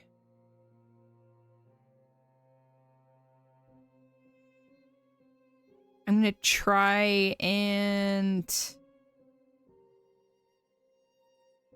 just mostly behind us, because I don't want to attract anyone in front of us's attention, possibly, just to test.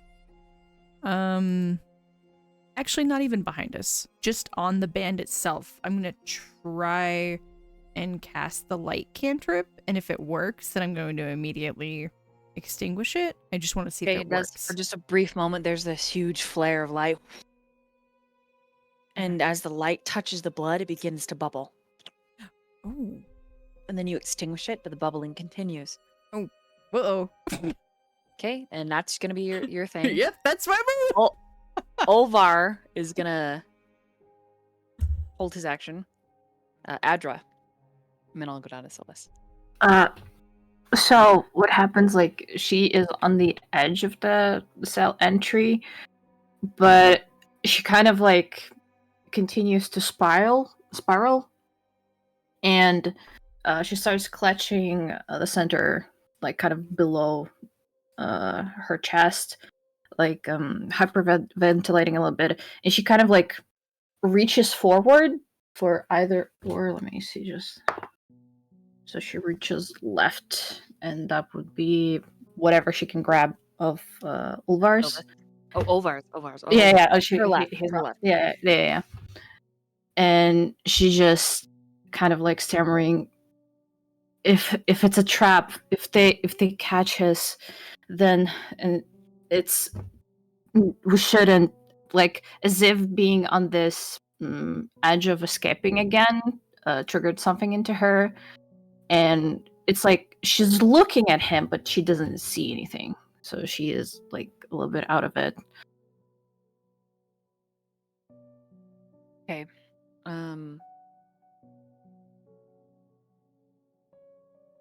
So he actually steps back, so that both of you step back into the cell. And where you're clutching, he puts his big rough palm, and then another She jerks. arm, She jerks like from like the top. around, Mhm. like he's holding you, like putting pressure on you. Mhm. And he whispers, You're okay. I've got you. Just breathe. You have friends. There are multiple of us. I will take the fall if they catch us. I promise you. You won't be hurt. If you want to stay, you can stay.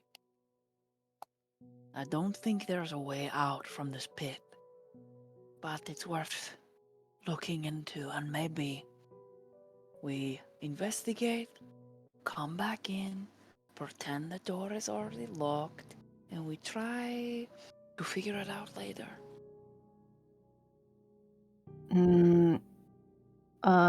When he first started talking, she was still kind of,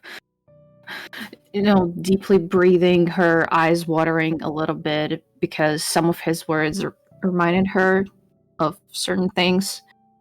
And she starts focus on him a little bit more, but she kind of like grabs his hand and like, it's not a move or anything. She pulls it lower to like where the gap in her top is. Mhm. And it's like, so that his hand is against the jagged deep scar that is like between her rib cages, and it's kind of like, this is what happens. And I don't want anything like this to happen to anybody else. And she kind of like, she does calm down, but she still like clutches his hand and like it shivers.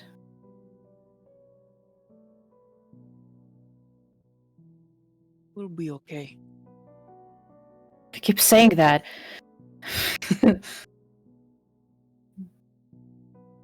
Because we will, one way or another. If they catch us, they catch us. If they don't, they don't. But being ruled by fear is exactly what they want. I'm too stupid for that. Fear? Overs to them. SMRT. He actually manages to get like a little snort out of her, like distracting her a little bit. She looks at him for a little bit. She does like a few, it's more like of a calming motion over the top of the back of his hand, that it's like in between her ribs.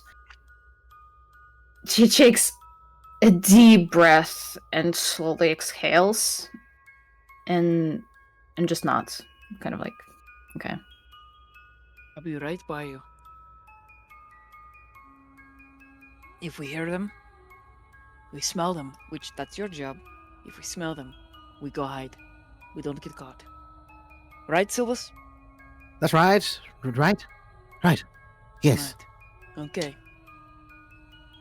So we keep one of us on the lookout while the others investigate. We figure out why there is a bunch of blood where there should not be.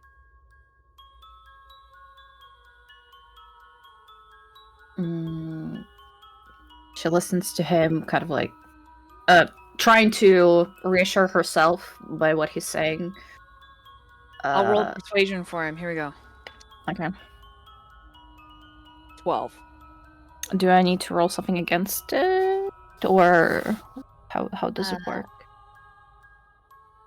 Roll. So you would set the DC, right? Because you know what Adra's feeling right now.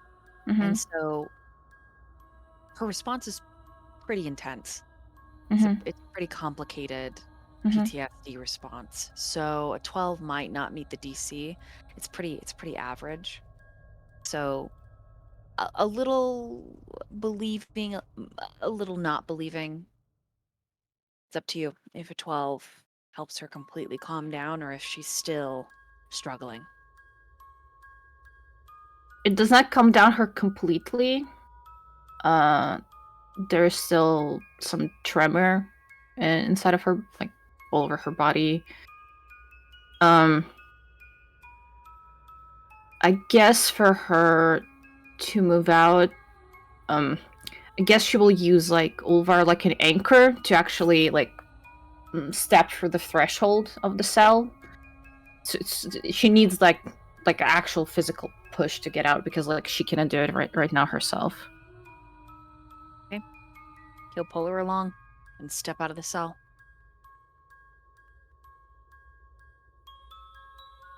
So Sylvis is behind you, you're behind Ulvar, Ulvar's behind Danriel, and Ulvar says, "Make sure you keep watch for us, Edra." And Sylvis,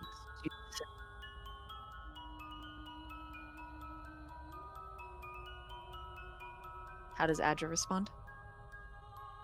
Her protective instincts kick in, and she says, Okay, I can do that. I can do this. And then, last but not least, we get to Sylvis.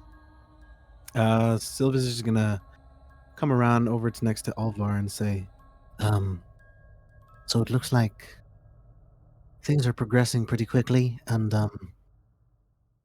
this might be the time that we're making our escape, right? Perhaps. That would depend, though. The slave bands need to... And then there's like this sudden shock of light as he's like, we need to get the slave bands off. And so this light from Danriel, and then she douses it immediately, and you all hear the popping sound. You hear the popping sound of the blood.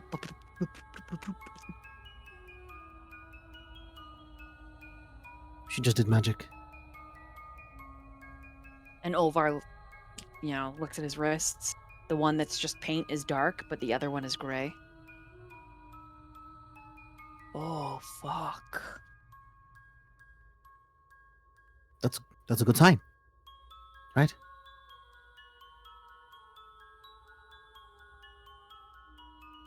I think it's a double-edged sword. Okay.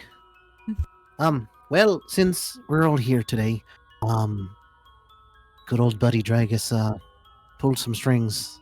Well, rather, we took something, and I'm gonna pull out the orb, the thing that we got. He said he was listening to us. He's overhearing our conversation. That we needed this. Not really sure what this is exactly. Do you know, Ulvar? It looks like something in Drow weave. And there's a particularly large pop in the blood. So much so ethereal that it will splash on you unless you move. So if you'd like to move, dexterity saving throw. Otherwise, Nah, just let it hit. Nah, just let it hit. Just let it roll. And you're mostly naked? Yeah, pretty much. Yeah, pretty much for the most part. 4 points of acid damage. All right. As it... And you watch ethereal. No one else sees this, just you. Something moves in the blood.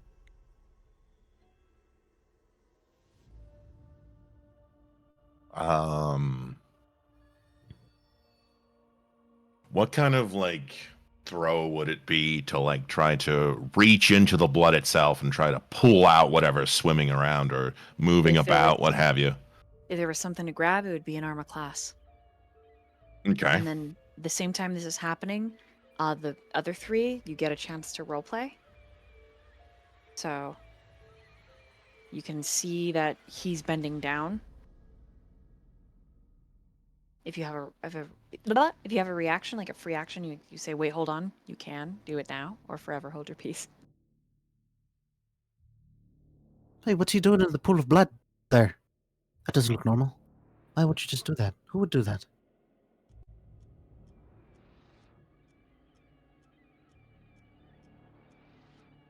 If you're There's talking, something moving about in the blood.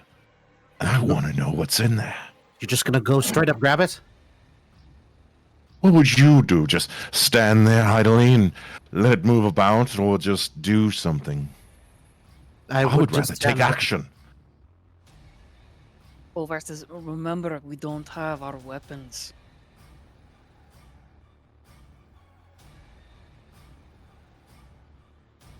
Danriel just mean- like picks up her. You're muted, Nat, but Danriel. Oh, yeah, looks up she's at just like, they'll have to do. Okay. I mean, what's the old saying? Curiosity killed the cat. Let's see if it can kill the cat. Oh, Hopefully you have 9 lives. you're so scary. I'm frightened. I think not realizing that she does not have such abilities anymore. I think she attempts to do a divine sense, and then obviously it doesn't work, and she's like, frowns. Lame.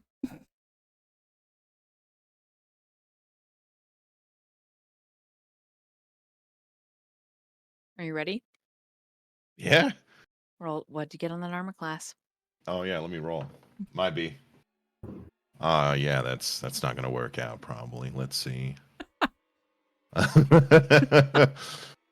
still what's- recovering. She's like,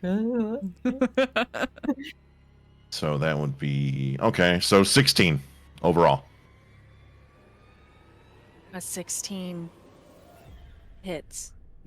Nice. Ooh. It feels slimy. And then all at once, the blood begins to pull in to this. Oh gosh, it feels like a pork loin piece of meat, just wet with a Yum. slick outer covering. And as it coalesces in your hand, and it starts to gain girth and elongate. Oh, I'm just thinking of a face hugger the entire time. You feel a piece of it that's thin curl around your wrist. 100% a face hugger. I need everyone to roll initiatives. Oh shit. Somebody gonna get pregnant. As it, still holding on to you, pulls and rears up, and this is what it looks like. It's so cute. It's adorable. But it Can I looks, keep it? it's got angry eyes, and it's licking its lips, coming for you. Aww. But it's We all. it's The pork so loin cute. ooze monster. Pork ready to loin take you. ooze monster. Yeah, it's here. It's ready for killing. All right, I'm gonna add everybody's turn in roll 20, and then you'll just, type it in. 15 on my initiative. Oh yeah, we can type it in here in a second. Nice. Do I just like put the number in roll 20? Yeah, there's Just the type little. it and then hit enter. Yeah. Oh, Wait. it's like not letting me hit enter. There we go. Yeah, You gotta there do we it go. one at a time. I had to do it like 4 times. Yeah, just do it one at a time. So like, Oh, okay.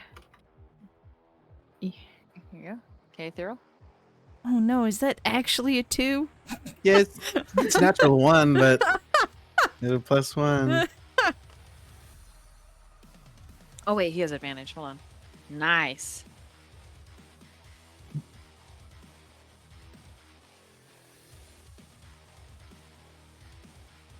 Oh no! I rolled so well on this thing. It goes first. Okay, so it feels very ooze-like, and then Oh. it punches you in the face, Ethereal, opening up its maw, clamping down around your mouth and nostril as it sucks. What's armor class? 14. Okay, that is a critical on your Whoa. face. Oh. What level are you? 3rd? 3, yeah. Jeez. Hey. 8. It's 8 points of damage. Okay. It's all like you have an acidic burn on your muzzle. And roll in athletics. Opposing, because it's going to try and grapple you.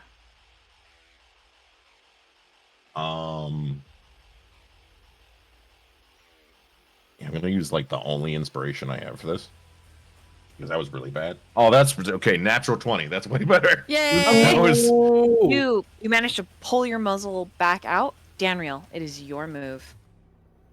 Well, I would like to rage. Okay. And with our new level, I gained form of the beast. Ooh.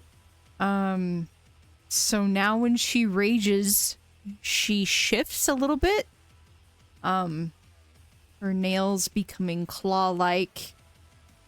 She grows a scaled tail. And she has smatterings of some like chromy silver scales here and there. And she is gonna move forward and attack using her claws. More So, furries. Yes. Yeah, move here. More furries. Am I technically party. like? Is okay. I guess You're here. technically in its square. There. If I'm not Okay. right here, All right. there we go. That's good. Then it's not. I'm not in its square. Yeah, Okay. either of those 4. So this is going to be a claw attack, Yeah. which is not a ton of damage, but it's better than just my fist. And it actually rips and tears. All right, I hit a 16. Hits. Nice. That's going to be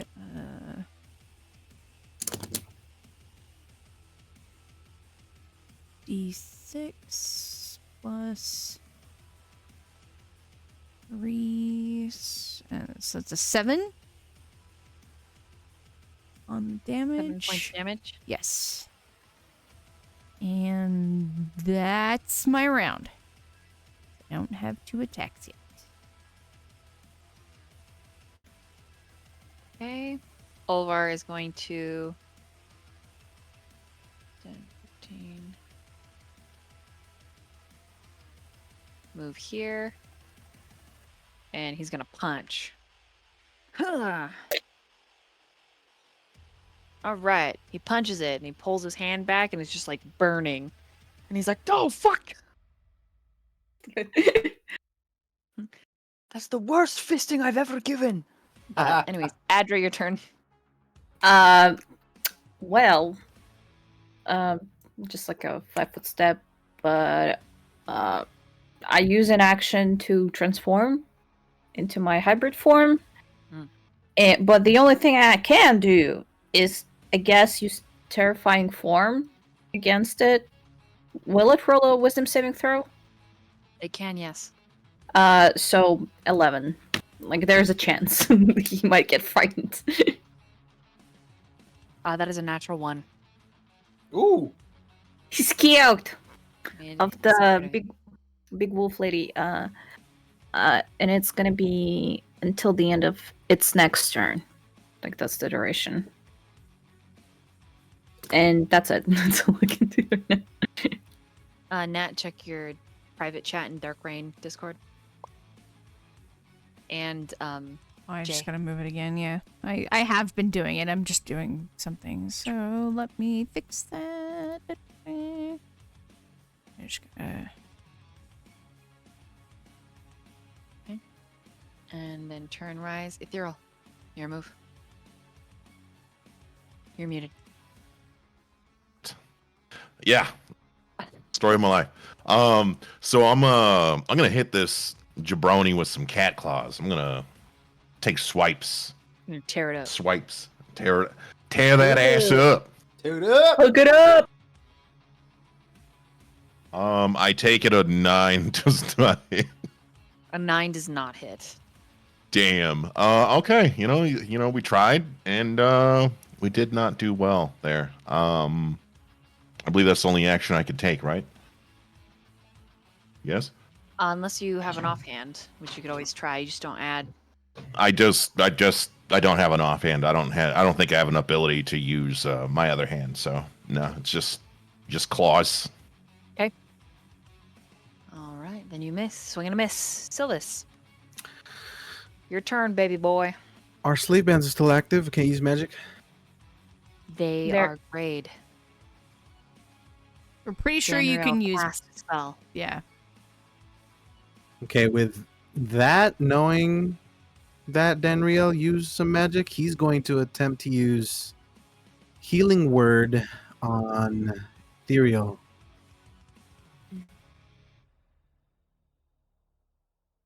And he's just going to say,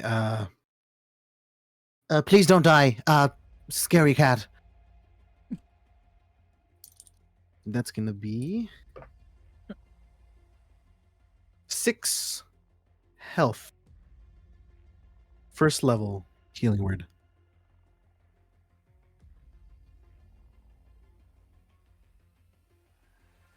Anything else for your turn? Since healing word is a bonus action. That'll be it. You don't want to get close to this thing? What do you Nope. Okay, its turn. Let me read, hold on.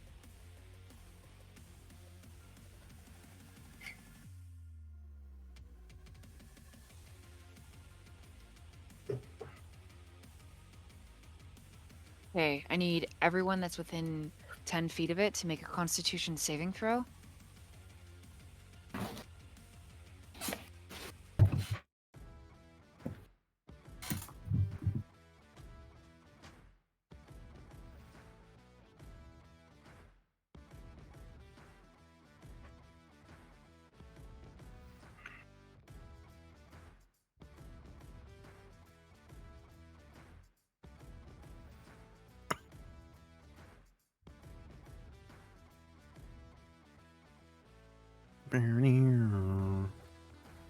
Okay, let me check dex mark. Okay, I got a 16, I got a 13.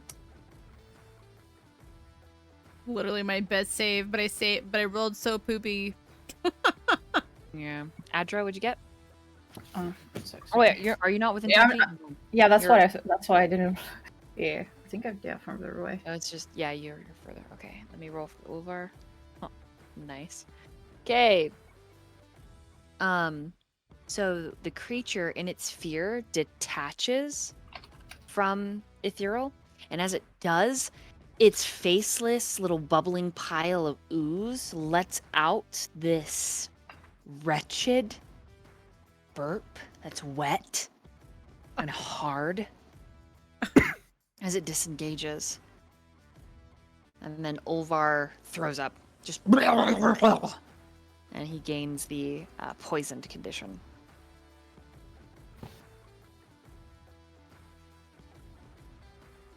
Okay, so 5, 10. Okay, this thing is going to do its full movement.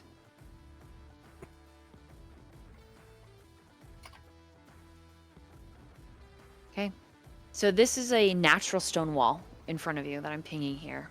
Mm-hmm. This thing is an ooze.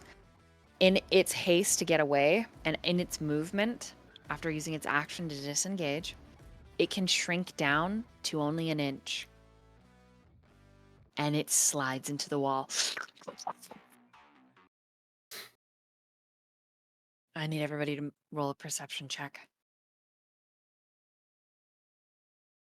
Mad! Come back and fight me! 13. 8. Okay. It's clear that I am raging and mad. I got a 3. Not Okay. 1. It is a 2. A 2? I mean, not a 2. Sorry. My brain turned off for a second. Once again, I'm an idiot. Oh, it's an 8. An 8. An 8. Several 2s put together. Several 2s put together, but one is not like the other. None of you notice a thing. Oh. Blood! Perfect. But there is no blood anywhere. It's completely dried up. I mean, that's normal. What the hell was that? Didn't he lick some of it?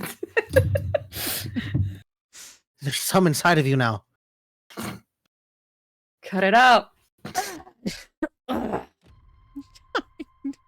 mean, there's worse things to have inside of you, I would say, rather than just some blood ooze monster. Oh, you're so scary.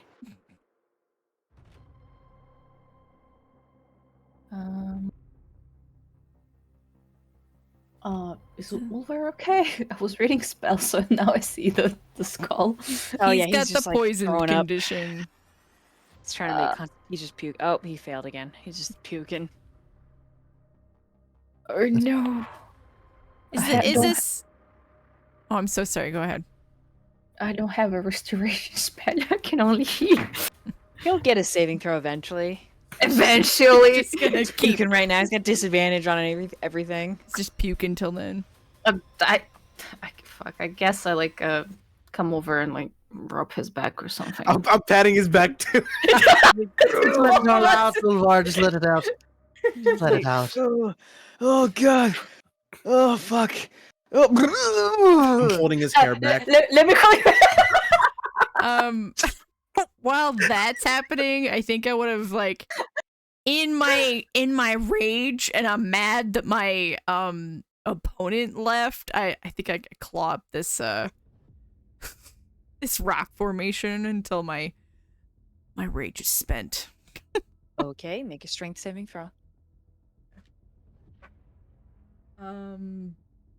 Nice. That's a 19. You tear it up. Huge chunks of stone go flying, making quite a bit of noise.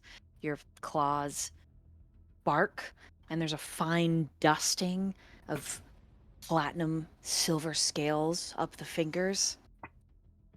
Like a great snake or reptile. And then Doing once all it's right? look over at him. Not doing all right. Sorry. You keep doing whatever you're doing. Hey, ethereal. Thrill. Yes. You have a bunch of shit all over What you, if like blood and things. You gonna wash me off with some spit then? Not spit. I've got magic. So hold on. I've got I'm gonna magic. Prestidigitation. It's gone. I can throw an ice knife at him? It's still technically Oh, purify. He finally stops throwing up and is like, oh, fuck. And all three of you fail to notice as you are no longer alone in the archway. Oh, She growls. Oh shit! Is that what we Yes. actually see? Because I just attack him. It is who you actually see. Yeah. There's no restraint there. I mean, come on! I already threw a javelin at the guy. Can I roll to I have no idea what the beef is between these two, but I'm just gonna roll to restrain this man. This man's. You all move into action.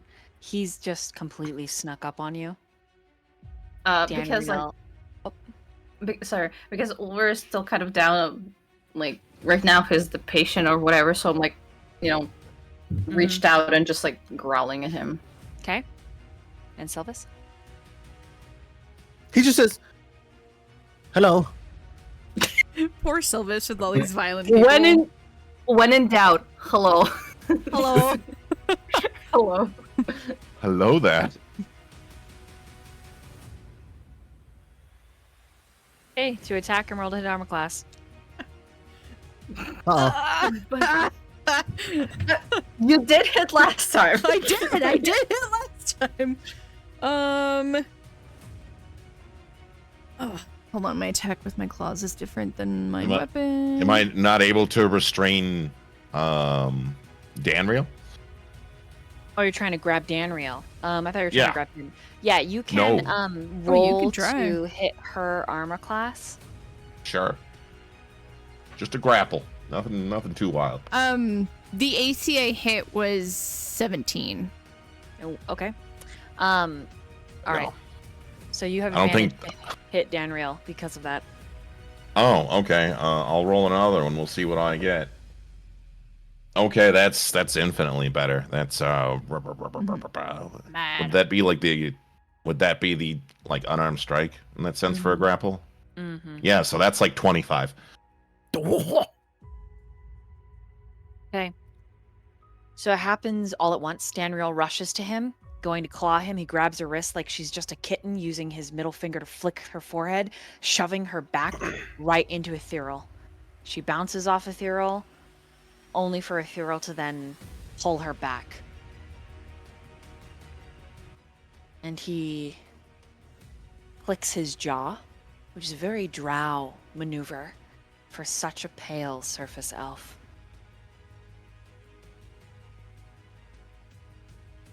Quite the rude attempt for someone who's made your bands weak. You did that. He nods. A benefactor in that sense, yes. How do you think your cell door opened? You did that. Just glaring, burning hatred, struggling against Ethereal to get free. Listen, my friend, I believe we should hear him out. You can kill him later. I don't care what you plan to do to this man, but hearing him out for the moment, just calm. I've been You informed. I can of see some- the rage there, and I understand. I love it. But for the moment, I'm gonna have to hold you back. You're like, sun's going down, big guy. Sun's going down. Go ahead, Jay. It's just because I've been informed of some unpleasant ways he looked at my character. She still stays on guard, I guess, in protective mode. And just like, like not like super loud, it's more like in the throat, the growling, and like sometimes maybe the lip twitches. And yeah, that's it.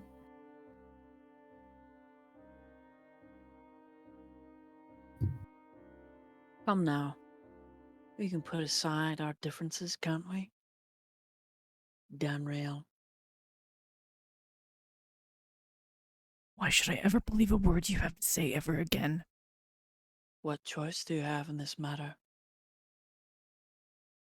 Say what you have to say, or leave.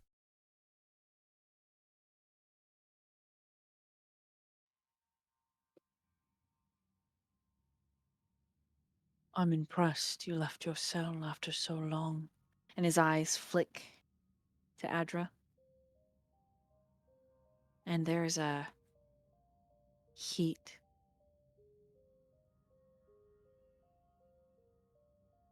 You see the scarring on his face from this morning's attack is just pink, healing.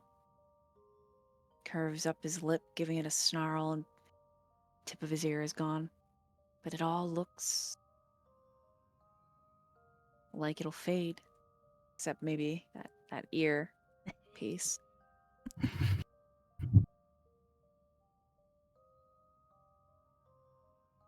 I want your help.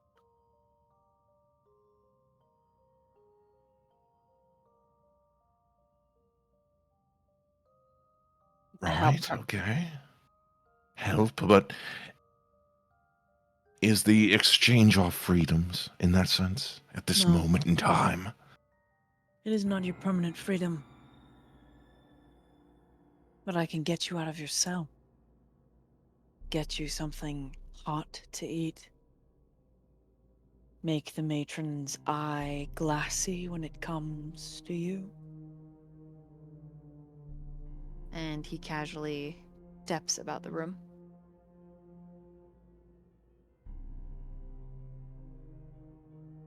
As if examining. Watching every move that he makes very closely.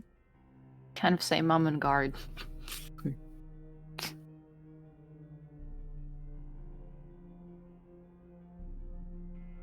I don't agree with Mother's methods. And he steps back. And you can help me.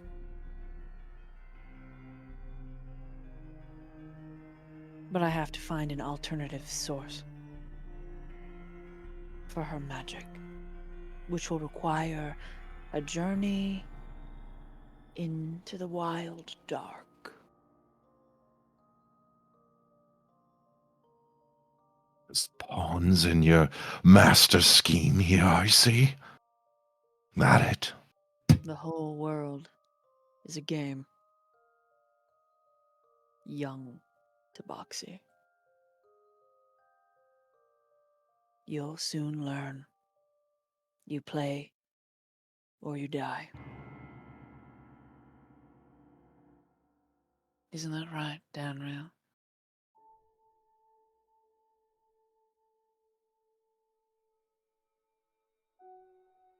She just has so much hatred in her look to him.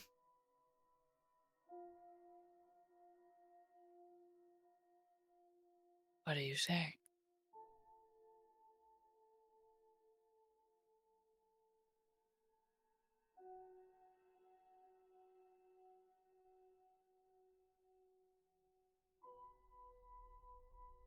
I can't speak for everyone. I would rather them make their own decisions, but let me weigh them for the moment and I'll get right back to you.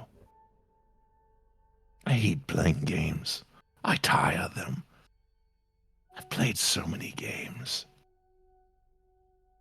I prefer to flip the board, but I suppose for the moment. Or play. Possibly.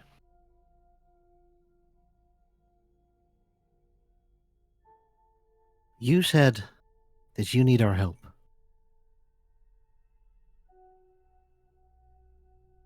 The truth is, I don't actually need your help.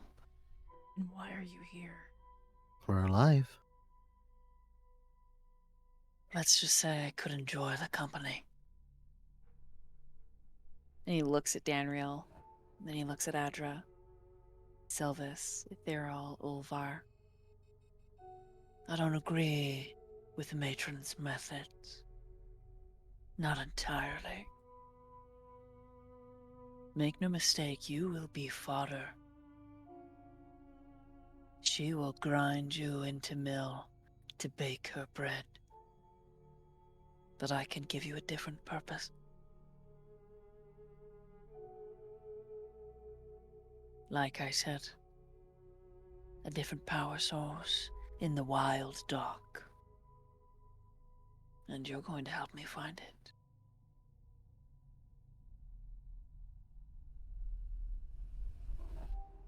Does this have anything to do with the four houses trying to gain power? It's all a game, young Sather. All one giant game. and you feel in your pocket where that orb was that you were pulling out and trying to show everybody. You feel it suddenly tingle, like there's an electrical pulse that goes through it.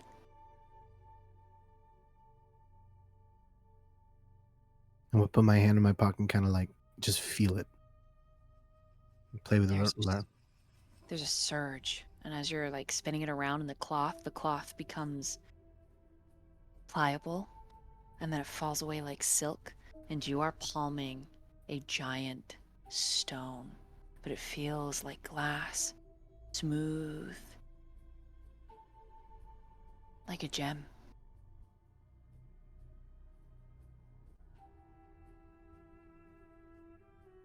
What is Sylvis? What is their greatest wish in this moment? In this moment, to see Dragus.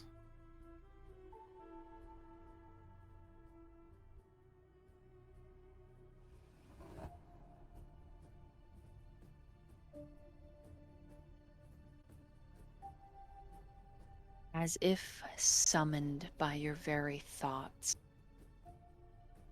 the drow in question, which we have art for now. Look at this. Jay drew him. Look how handsome he is.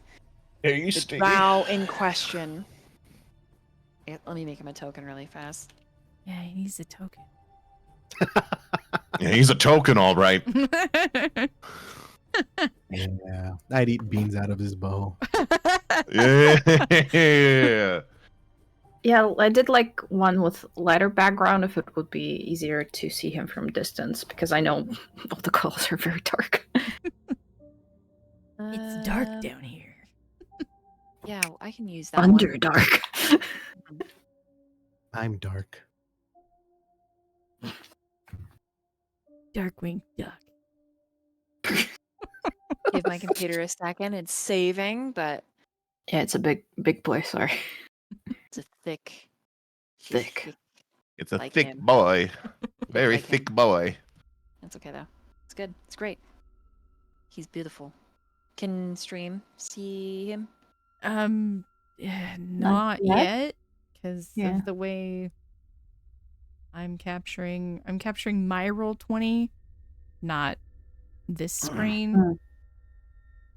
Right. So I'm waiting for you to get his token.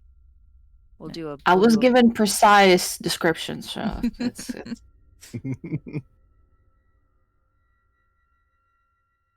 I felt like I was medium precise. No, you know what? With what I had to work in the past, precise. Alright, There there he he is. is. Oh, he's huge. Yeah, it's just so He's a kaiju. So chat can see him. Jack can see him. I don't know if he's blurry for you guys, Nah. Looking good. but yeah, that's him. Teal Extra eyes, thick. the scars, So the handsome, not quite handsome. You know, Oh no, And he's- he What are you handsome. Nah, he handsome. If you don't He think is that very handsome, you get He's get very- out of my house. I mean, in natural. Okay, never mind. Like, just that's how I first described him. Is he's impressive, and it like there's just scary to him. It's not like, ooh, you're liquid sex. It's like, oh, I'm aroused. You know, like that's that's the vibe. But he appears. Right up here, Sylvis. Can you still see him? yes. So he appears here, and then he ducks, and he looks very confused. He's not in his armor. He's in his typical bare-chested with the knife holsters that he uses when he does ceremonial battles, where him or the person he's fighting is killed, and usually he wins those. He's bleeding a little bit, and he looks Very confused, I'm sure. very confused. And he just ducks and hides. And it's literally as if you have pulled him from your very thoughts. And when I'm looking at him, he's looking right at me. Yes. I'm just gonna give him like a face like What? He returns the expression tenfold. Also, is like, And what? and he sees Adramir and Mir, and he rushes back into the dark to hide more. He's gonna get lost. Bring him back. Do I get can I deduce that happened because of what was holding? What's your intelligence score? Sorcerer. It's sorcerer, not wizard. You can roll your passive investigation, or just tell me you're in passive investigation. That'll decide. 10. No. No. Okay. Fair You're enough. like, It has to be some kind of magic. like you, the player, are like, fuck. But like Sylvie, your character, he doesn't know. Oh, poor boy. I mean, if anybody is looking at me, I'm looking off that direction, like wide-eyed. Okay. Perception? I will tell you, Mir's passive perception is 22. He definitely saw that happen. Is the same direction as you, Sylvis. By chance, what are you looking at, little satyr? And he turns. I just offered you freedom. And the more he talks, the warmer the stone becomes.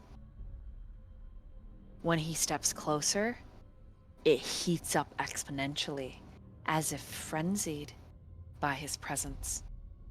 Also frenzied by his presence. I understand, Stone. I understand. I think the warmer it is, I'm gonna grip it tighter. I don't know. In his mind is like, oh, calm down, like calm down, like the stone. And he says, oh, you're just so beautiful, and it's hard to look at that. So I looked at the other direction, cause there's nothing there. Definitely nothing there.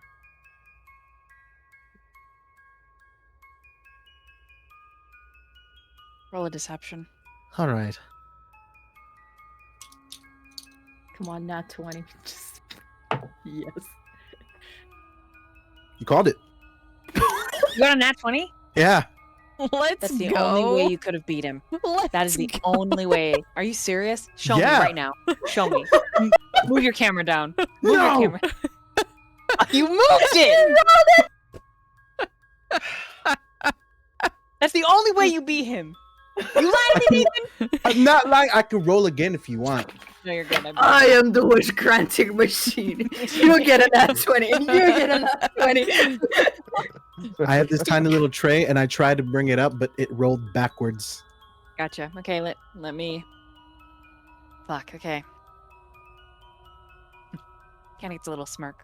He believes you. You feel it lock in.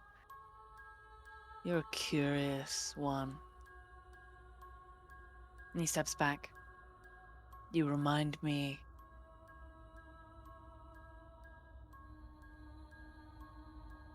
And you can see him struggle with that. He clears his throat. I'll give you some time to think it over. But know that time is not your friend, though it is a gift I give you now.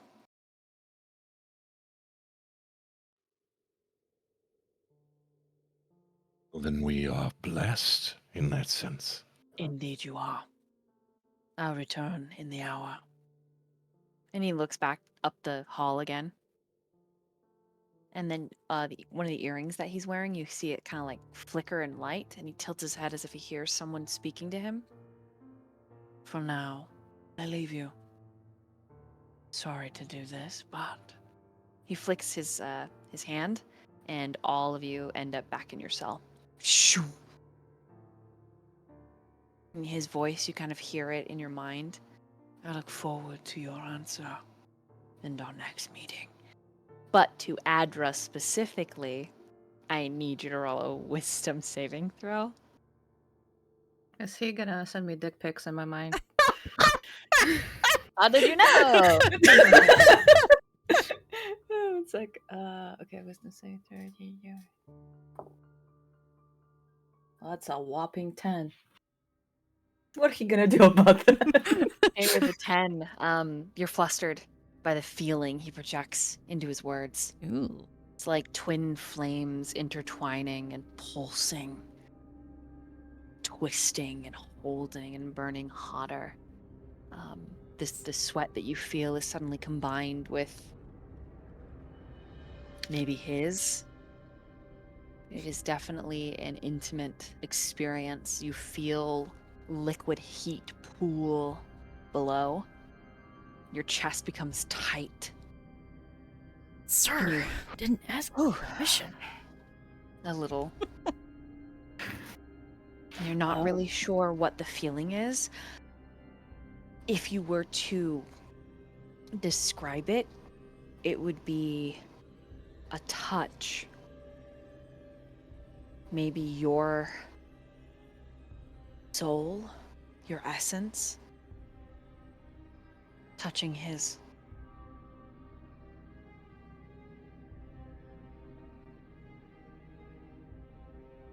Because of this like wave of sensation, I guess, like weird inside, and she tries to, I guess, ground herself a little bit. So she kind of like puts her palm on her chest and tries to, I don't know, I guess, feel the heartbeat and trying to kind of like, she's here, like he's not actually touching her, but it's like super weird. She is flustered, definitely, and I guess that distracts her, and she processes it or gets lost in it because, like, right now her, I guess, mental core is already shaken, so it's easy to see you speaking. Sorry. So it's easier for her to. She's not spiraling. She's just like lost a little bit. I'm trying to understand what this means. With a 10, it's really difficult. It's just Mhm. it's just like all raw emotion, like whew. Yeah. goosebumps. So And- she's just trying to And stabilize. then, okay, so it's the 4 of you in there. You're hanging out. I'm gonna give you a chance to roleplay before this guy. Oh, So what do you guys do? The door is locked once again, and you've just gotten this proposition.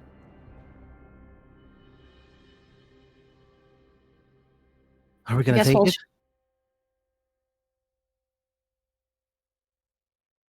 What are we gonna do? Options are few, so I think it's a little foolish to not take it, other than the other plan that you had, which I have no idea what that entails besides escaping the cell. This seems to be more of a temporary alliance. Well, I the just original barely plan made was. my constitution saving throw. This guy seems bad. I'm gonna Whoa. lay down though. I lay down on ground. I'm just gonna lay right here. Go ahead, Silvus. Well, the original plan was to escape, wasn't it? Adra kind of Yes. like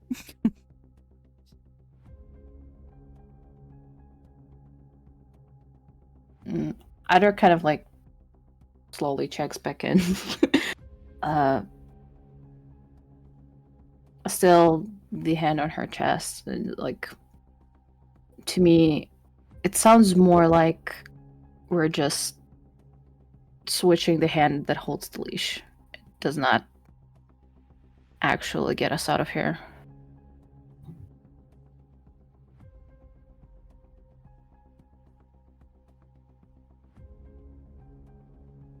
That's Danriel, right. what do you say?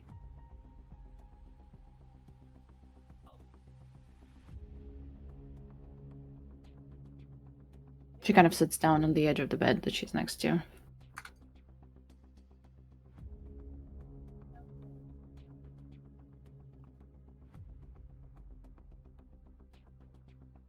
I don't know what his game is this time. You seem to know him. You gonna tell us about that? I don't. Oh, the stone is so cold.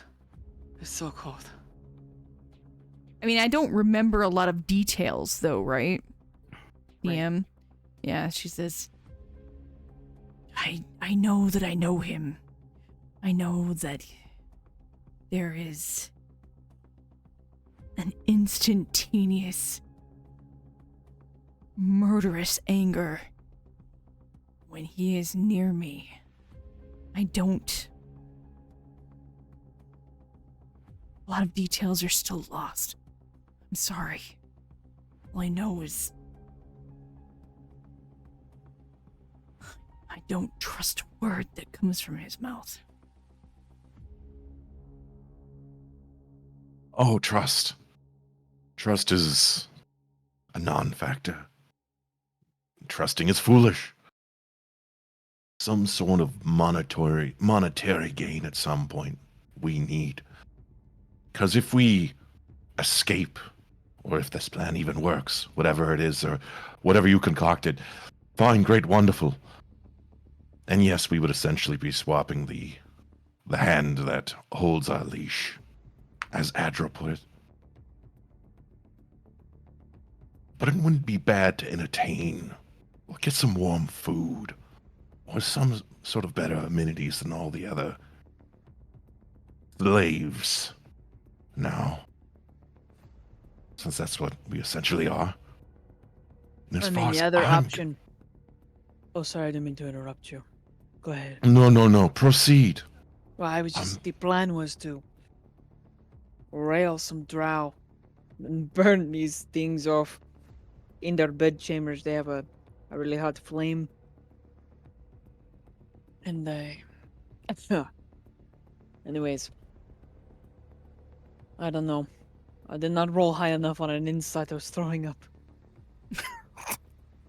Right. Apparently fucking's half the battle with that one. What else is new? We would be a means to an end for him, but if we flipped it around and he's a means to an end for us. Then we would have to figure out a way to make false bands of some sort, so that's another part of that plan you would have to add to if we decide to take his hand in this little dance that he is for us all. So if we do get rid of these bands, we have to have some sort of imitation in place to play this Don't worry. game and see where it goes. I got you. Mine, see? It's fake. Oh, you can't see. One there, of just his trust. is fake. Because he's already burned one off. Uh-huh. What did you use for this fake band, if you don't mind my asking? Magic ink.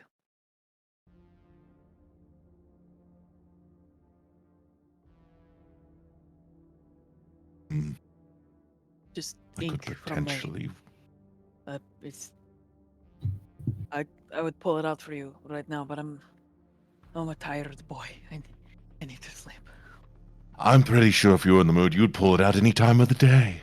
And he like curls up over here. I need to nap. You tell me what you're... I'm gonna just... Oh. And he lays his whole cheek. He's face down. His cheek on the floor. Danriel, Sylvis, Adra, go ahead and roll. Just roll. We roll. Insight. Thank you. My brain took me a second to like figure. I was like, roll, and then my brain was like, jeez. 25. Oh, nice. Insight, you say? Yep. 15. 7. Poor Sylvis. All right, Adra and Danriel. He's not sharing the full details with Ethereal, and you assume it's because Ethereal seemed a little unhinged. He's a little like, yes, let's play this evil game. I like it. We'll be evil at this guy. And Olvar, at his core, you believe is actually a very perverted cinnamon roll. So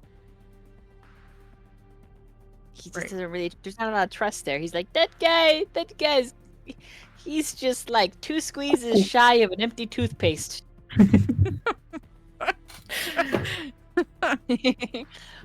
But he the want for him to trust Ethereal is there, which is why he shared the ink, but he didn't pull it out of his eye. Right. So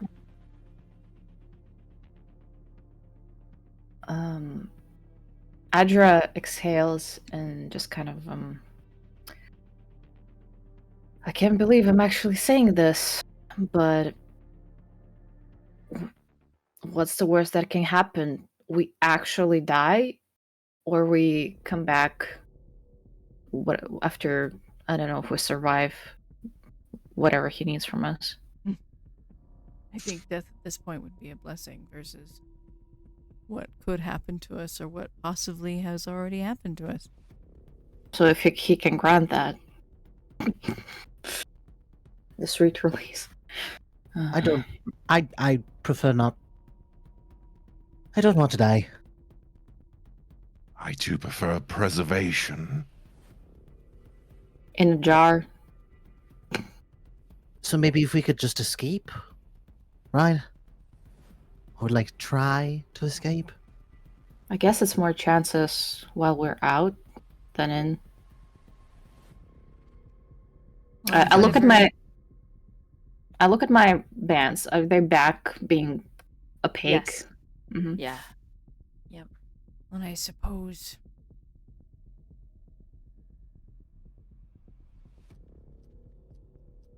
You hear at this moment your cell door open, and then very quietly close, Hello? and then around the corner, hello. Oh! I saw you. I don't know why I'm here. Yes. How did you get here? I don't know. That doesn't help. I was Anything at choking all. someone to death, and now I am here. And I think I'm scared. Are you okay? Like crouches. He's bleeding, right? Yes. Didn't he have blood? Yeah. Kind of like, I guess, shuffle a bit closer. Are you okay? I think I am alright. I am. Sylvis, am I going crazy? I'm asking the same question. you Yeah, wouldn't- Dragus. you wouldn't be alone if you were. What's... Do you remember like anything? Did you think you have magic or something? Like a teleportation spell of some sorts? And he looks at Ethereal. Sorry about your friend. Oh, that piece of garbage. You can rip his head off if you see him again. I don't care. We're not friends anymore. As far as teleporting, I can do this. And he disappears into shadow. He just, and then he reappears over here. But never very far. Right, that's not it. And Oh, then he like steps through the shadow again and ends up right here. Sylvis, I was kneeling on his chest, choking him, when suddenly there was darkness, and then I was down here. He won't get in trouble, right? I will be in a lot of trouble for leaving. oh, he's gonna. Sylvis! Why is it my fault? I didn't do anything. Are you sure? I mean, I'm for all you positive. know, you did do something. I'm pretty positive that I didn't. Do I have a new power? I know I said to Caldron, if anything happens to him, but Oh, you it's my feel fault. like a clawed, just like hand on your shoulder, and just kind of like, Sylvis, just help me patch him up or something. All right. Well, here's what happened. Right. big, scary, handsome man, elf person, came up. Mm. I got scared. I pissed myself a little bit. Oh You see no. the spot? Yeah. Oh. And then my pocket started to vibrate a little bit, and it was the stone that you gave me. And I don't know, I felt a shock. It responded. It responded, yes. Every time it got closer, it got stronger. I don't know what it was. And you appeared all of a sudden. He puts a hand on your forehead. Just palms you like a basketball. Why? How many fingers am I holding up? 5? Oh, 5. 3, 4, 4, 3, 4. Do you have a little twitch on your pinky or? Okay, so your vision is clear. It's good. The stone answered you. What did you give me? He puffs his chest out. I stole it. All right. Ooh. The handmaidens. Oh,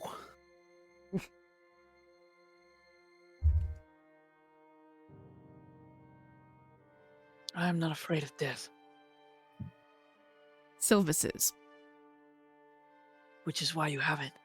If you're to kill Sterid, you need to collect her soul with this stone.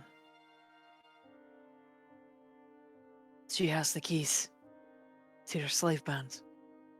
oh, And, He looks at you, ethereal, like eye contact, and that teal gaze is kind of unnerving. That special part of you that's holding the torch kind of like shrinks away from his intensity a little bit. if you are going to travel with them, and harm comes to Sylvis or Adra, there will be no plane of existence you can run and get away from me. No lifetime, no timeline. I will not go into detail, but I will hunt you to the end of time. So, if you are in, I am asking you to be in, man to man. And if that is not a promise you can keep, I might have to kill you now with my bare hand.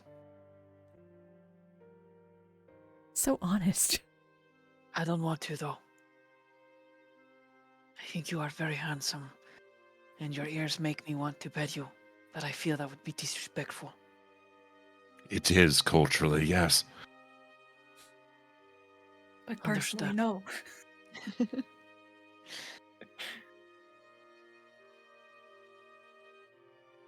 I have no Sylvis and want to. Adra are my friends.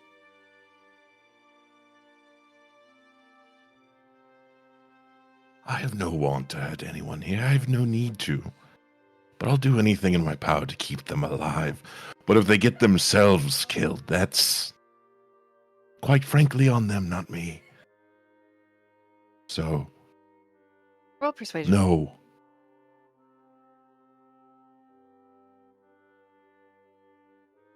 Let's see here.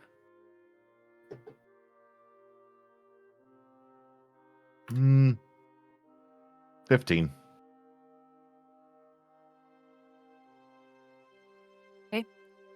You can feel him kind of getting on your level as you're talking.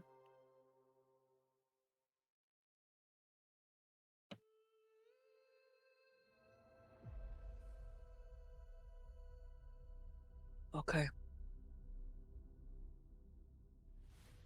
What I ask of you to be allowed in on this journey is if it is in your power, you will do anything to keep Adra and Sylvis safe. I mean, I want out just as anyone else here, so I'm about as committed as it gets. I believe you. I will not strangle you to death now. And he holds out his hand. I will offer a truce.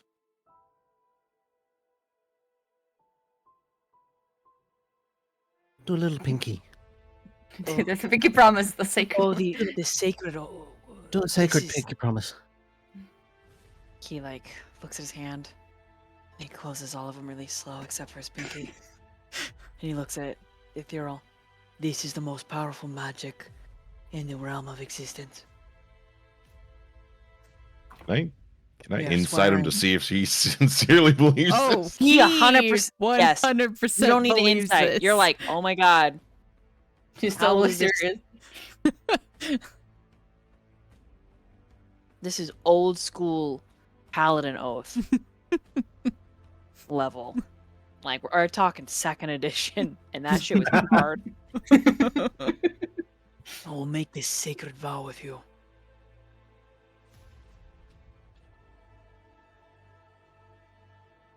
A sacred vow with a fiend? You're not a fiend. You are just a person with struggles, like the rest of us. Mhm. You would be foolish to look at me and not realize how capable of murder I am. Because there are times I have enjoyed it, and there are times it makes me sick. So yes, a sacred oath that you will protect Adra and Silvus, and in return, I will give you a favor. All of my power at your disposal. Why does everyone just wish to exchange their own selves for some I ridiculous reason? I actually agree with Ethereal. I'm just worried that you keep doing these vows and promises for us. You are my only friends. There is nothing else in life more precious than that. I told But him in that regard, you're also our friend. So I don't want to keep standing still and just like watching you do this to yourself. And we will all touch pinkies. And it will be the most sacred oath this realm has ever experienced. And it will give us strength and honor. And he Actually, starts like breathing, and his eyes start glowing a little bit more. Like, yes. that's my boy. That's my son. He's gonna give you like a look of surprise, like your son? He Silvus met me as a young boy. And you're has been still with me. young. I am 21 cycles.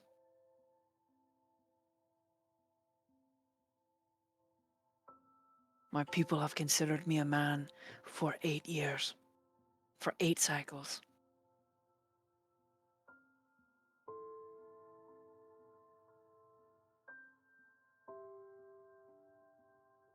So, pinkies. All together. Even you, Caldrian, who is not here and is pooping your brains out somewhere.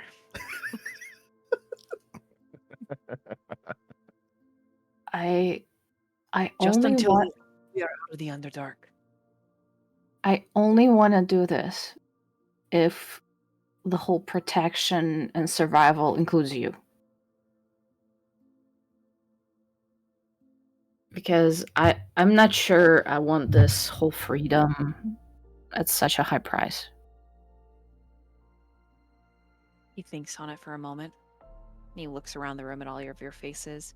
And Ethereal, the more this happens, this conversation, the more that torch wielder in you doesn't necessarily take a step back, but it's it feels like it shifts into alignment with you. The two of you are capable of working in tandem. It's kind of a curious feeling. Exhilarating in a way.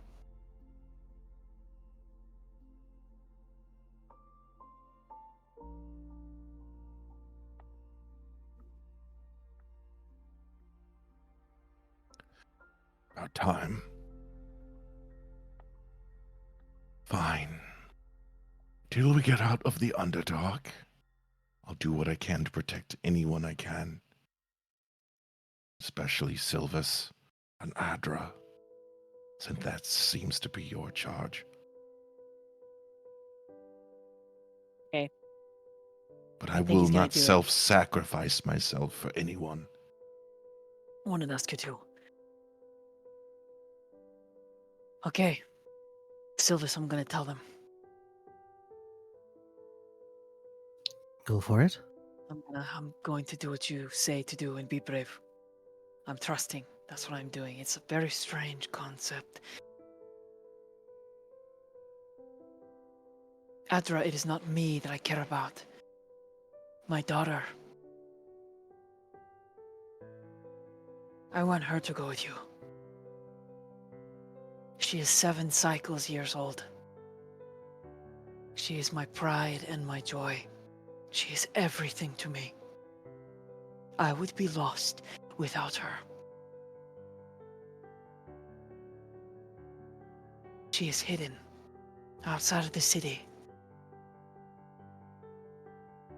She stays with friends. If she were ever to be found,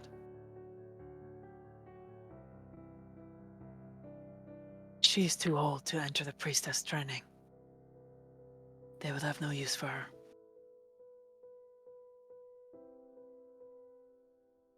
I want her to grow up. Miles.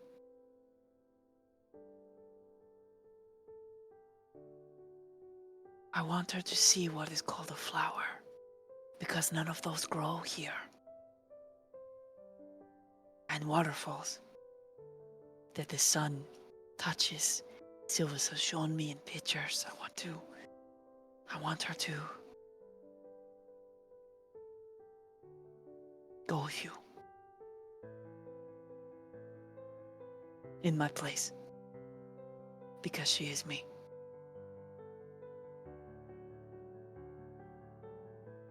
He held out his finger. Why don't you try and go with us? I can try. But as a male drow, And he motions on his chest to those tattoos. she will always find me. We are marked as cattle and property. She merely has to scry. There is no way to take these off of my flesh because they are in my bone. She has inscribed them.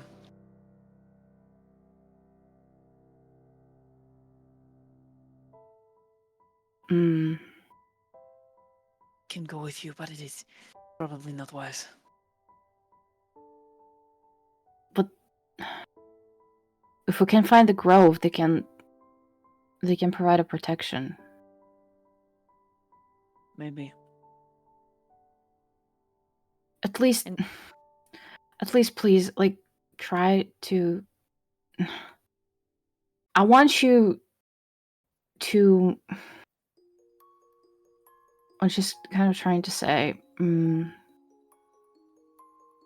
don't want you to go into this with the thought of sacrificing yourself for this, but genuinely trying to get out with your daughter. Because I am just a male, Adra. that's. Then I wish for you to be out and see another way of life, of just like how people can look at you. Because you're just so much more. And I want that for you and for your daughter. She deserves to have her father.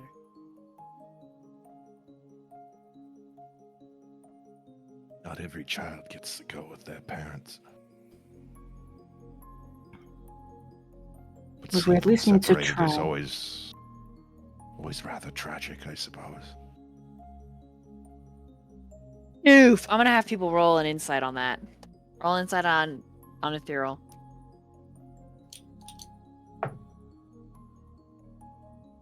I got an 8. 1. God damn! Is it focusing? Is it focusing? What'd you get, Silvis? Got 9 insight. We suck. We suck. What? Her eyes are tearing up a little wanna bit. She know. can't see. There. Remind me again what you got, Danriel. I got an 8. Yeah, you guys don't know shit. Yeah, Never mind. Yeah, it's nope. The highest was a 9. I think so. Yeah, no, you don't. That's me. I think Danriel's distracted too much by her own thoughts of fathers to really be insightful about anyone else's statements. That's my excuse, at least, for my shitty ass roll. Let us do this. I will try with her to escape. But she is the only priority. She is all that matters. He holds out his pinky.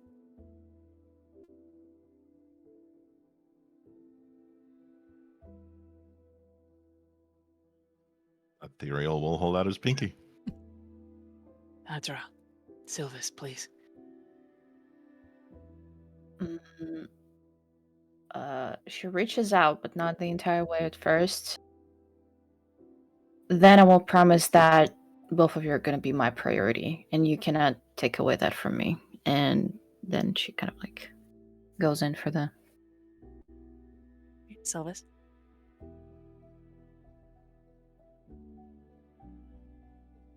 He will look up at Dragar and he'll say, in some way, I understand you. Your priority is your daughter. But in some way,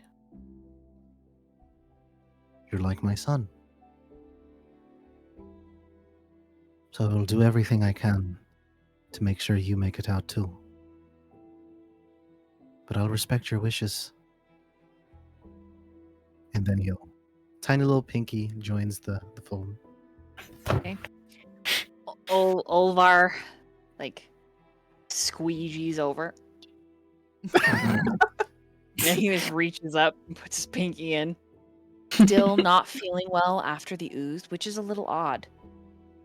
Usually, someone as hardy as an orc is able to shake it off, but either he's playing it up or there's actually something wrong, and it's really hard to tell with him. There's an But he extra does put his- gross ooze. It's alright. He puts his pinky in. Boop.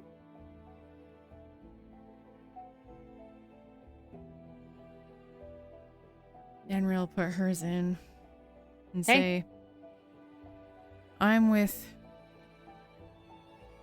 Adra and Silvis on this one.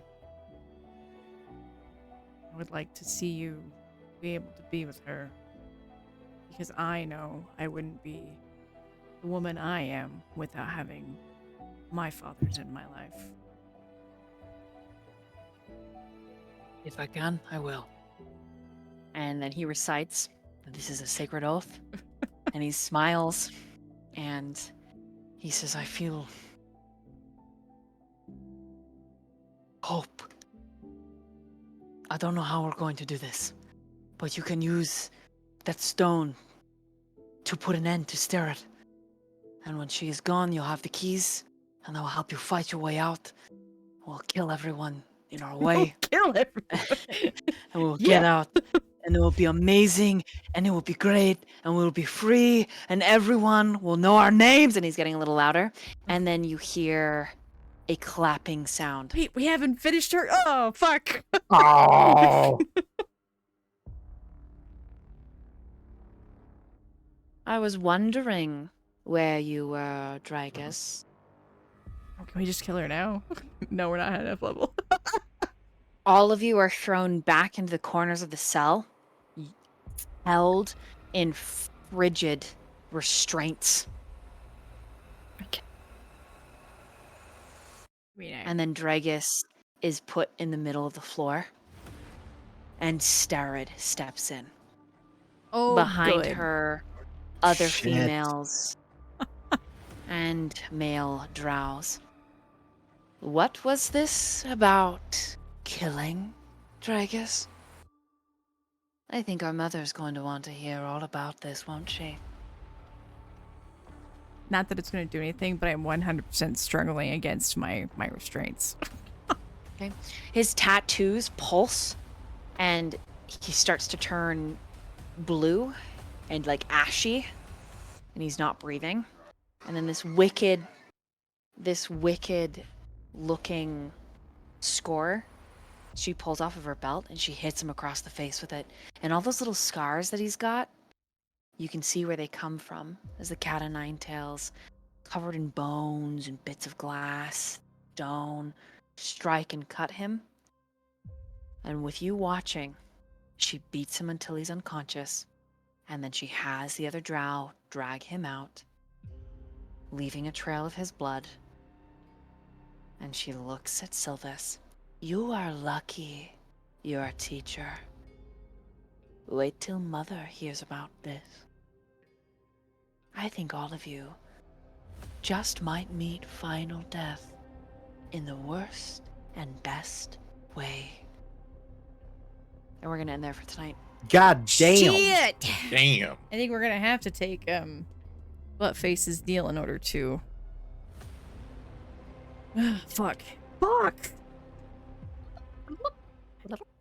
Alrighty, cool. Well, good night, everyone! We love you, Underdark. Good night. Farewell. Peace out!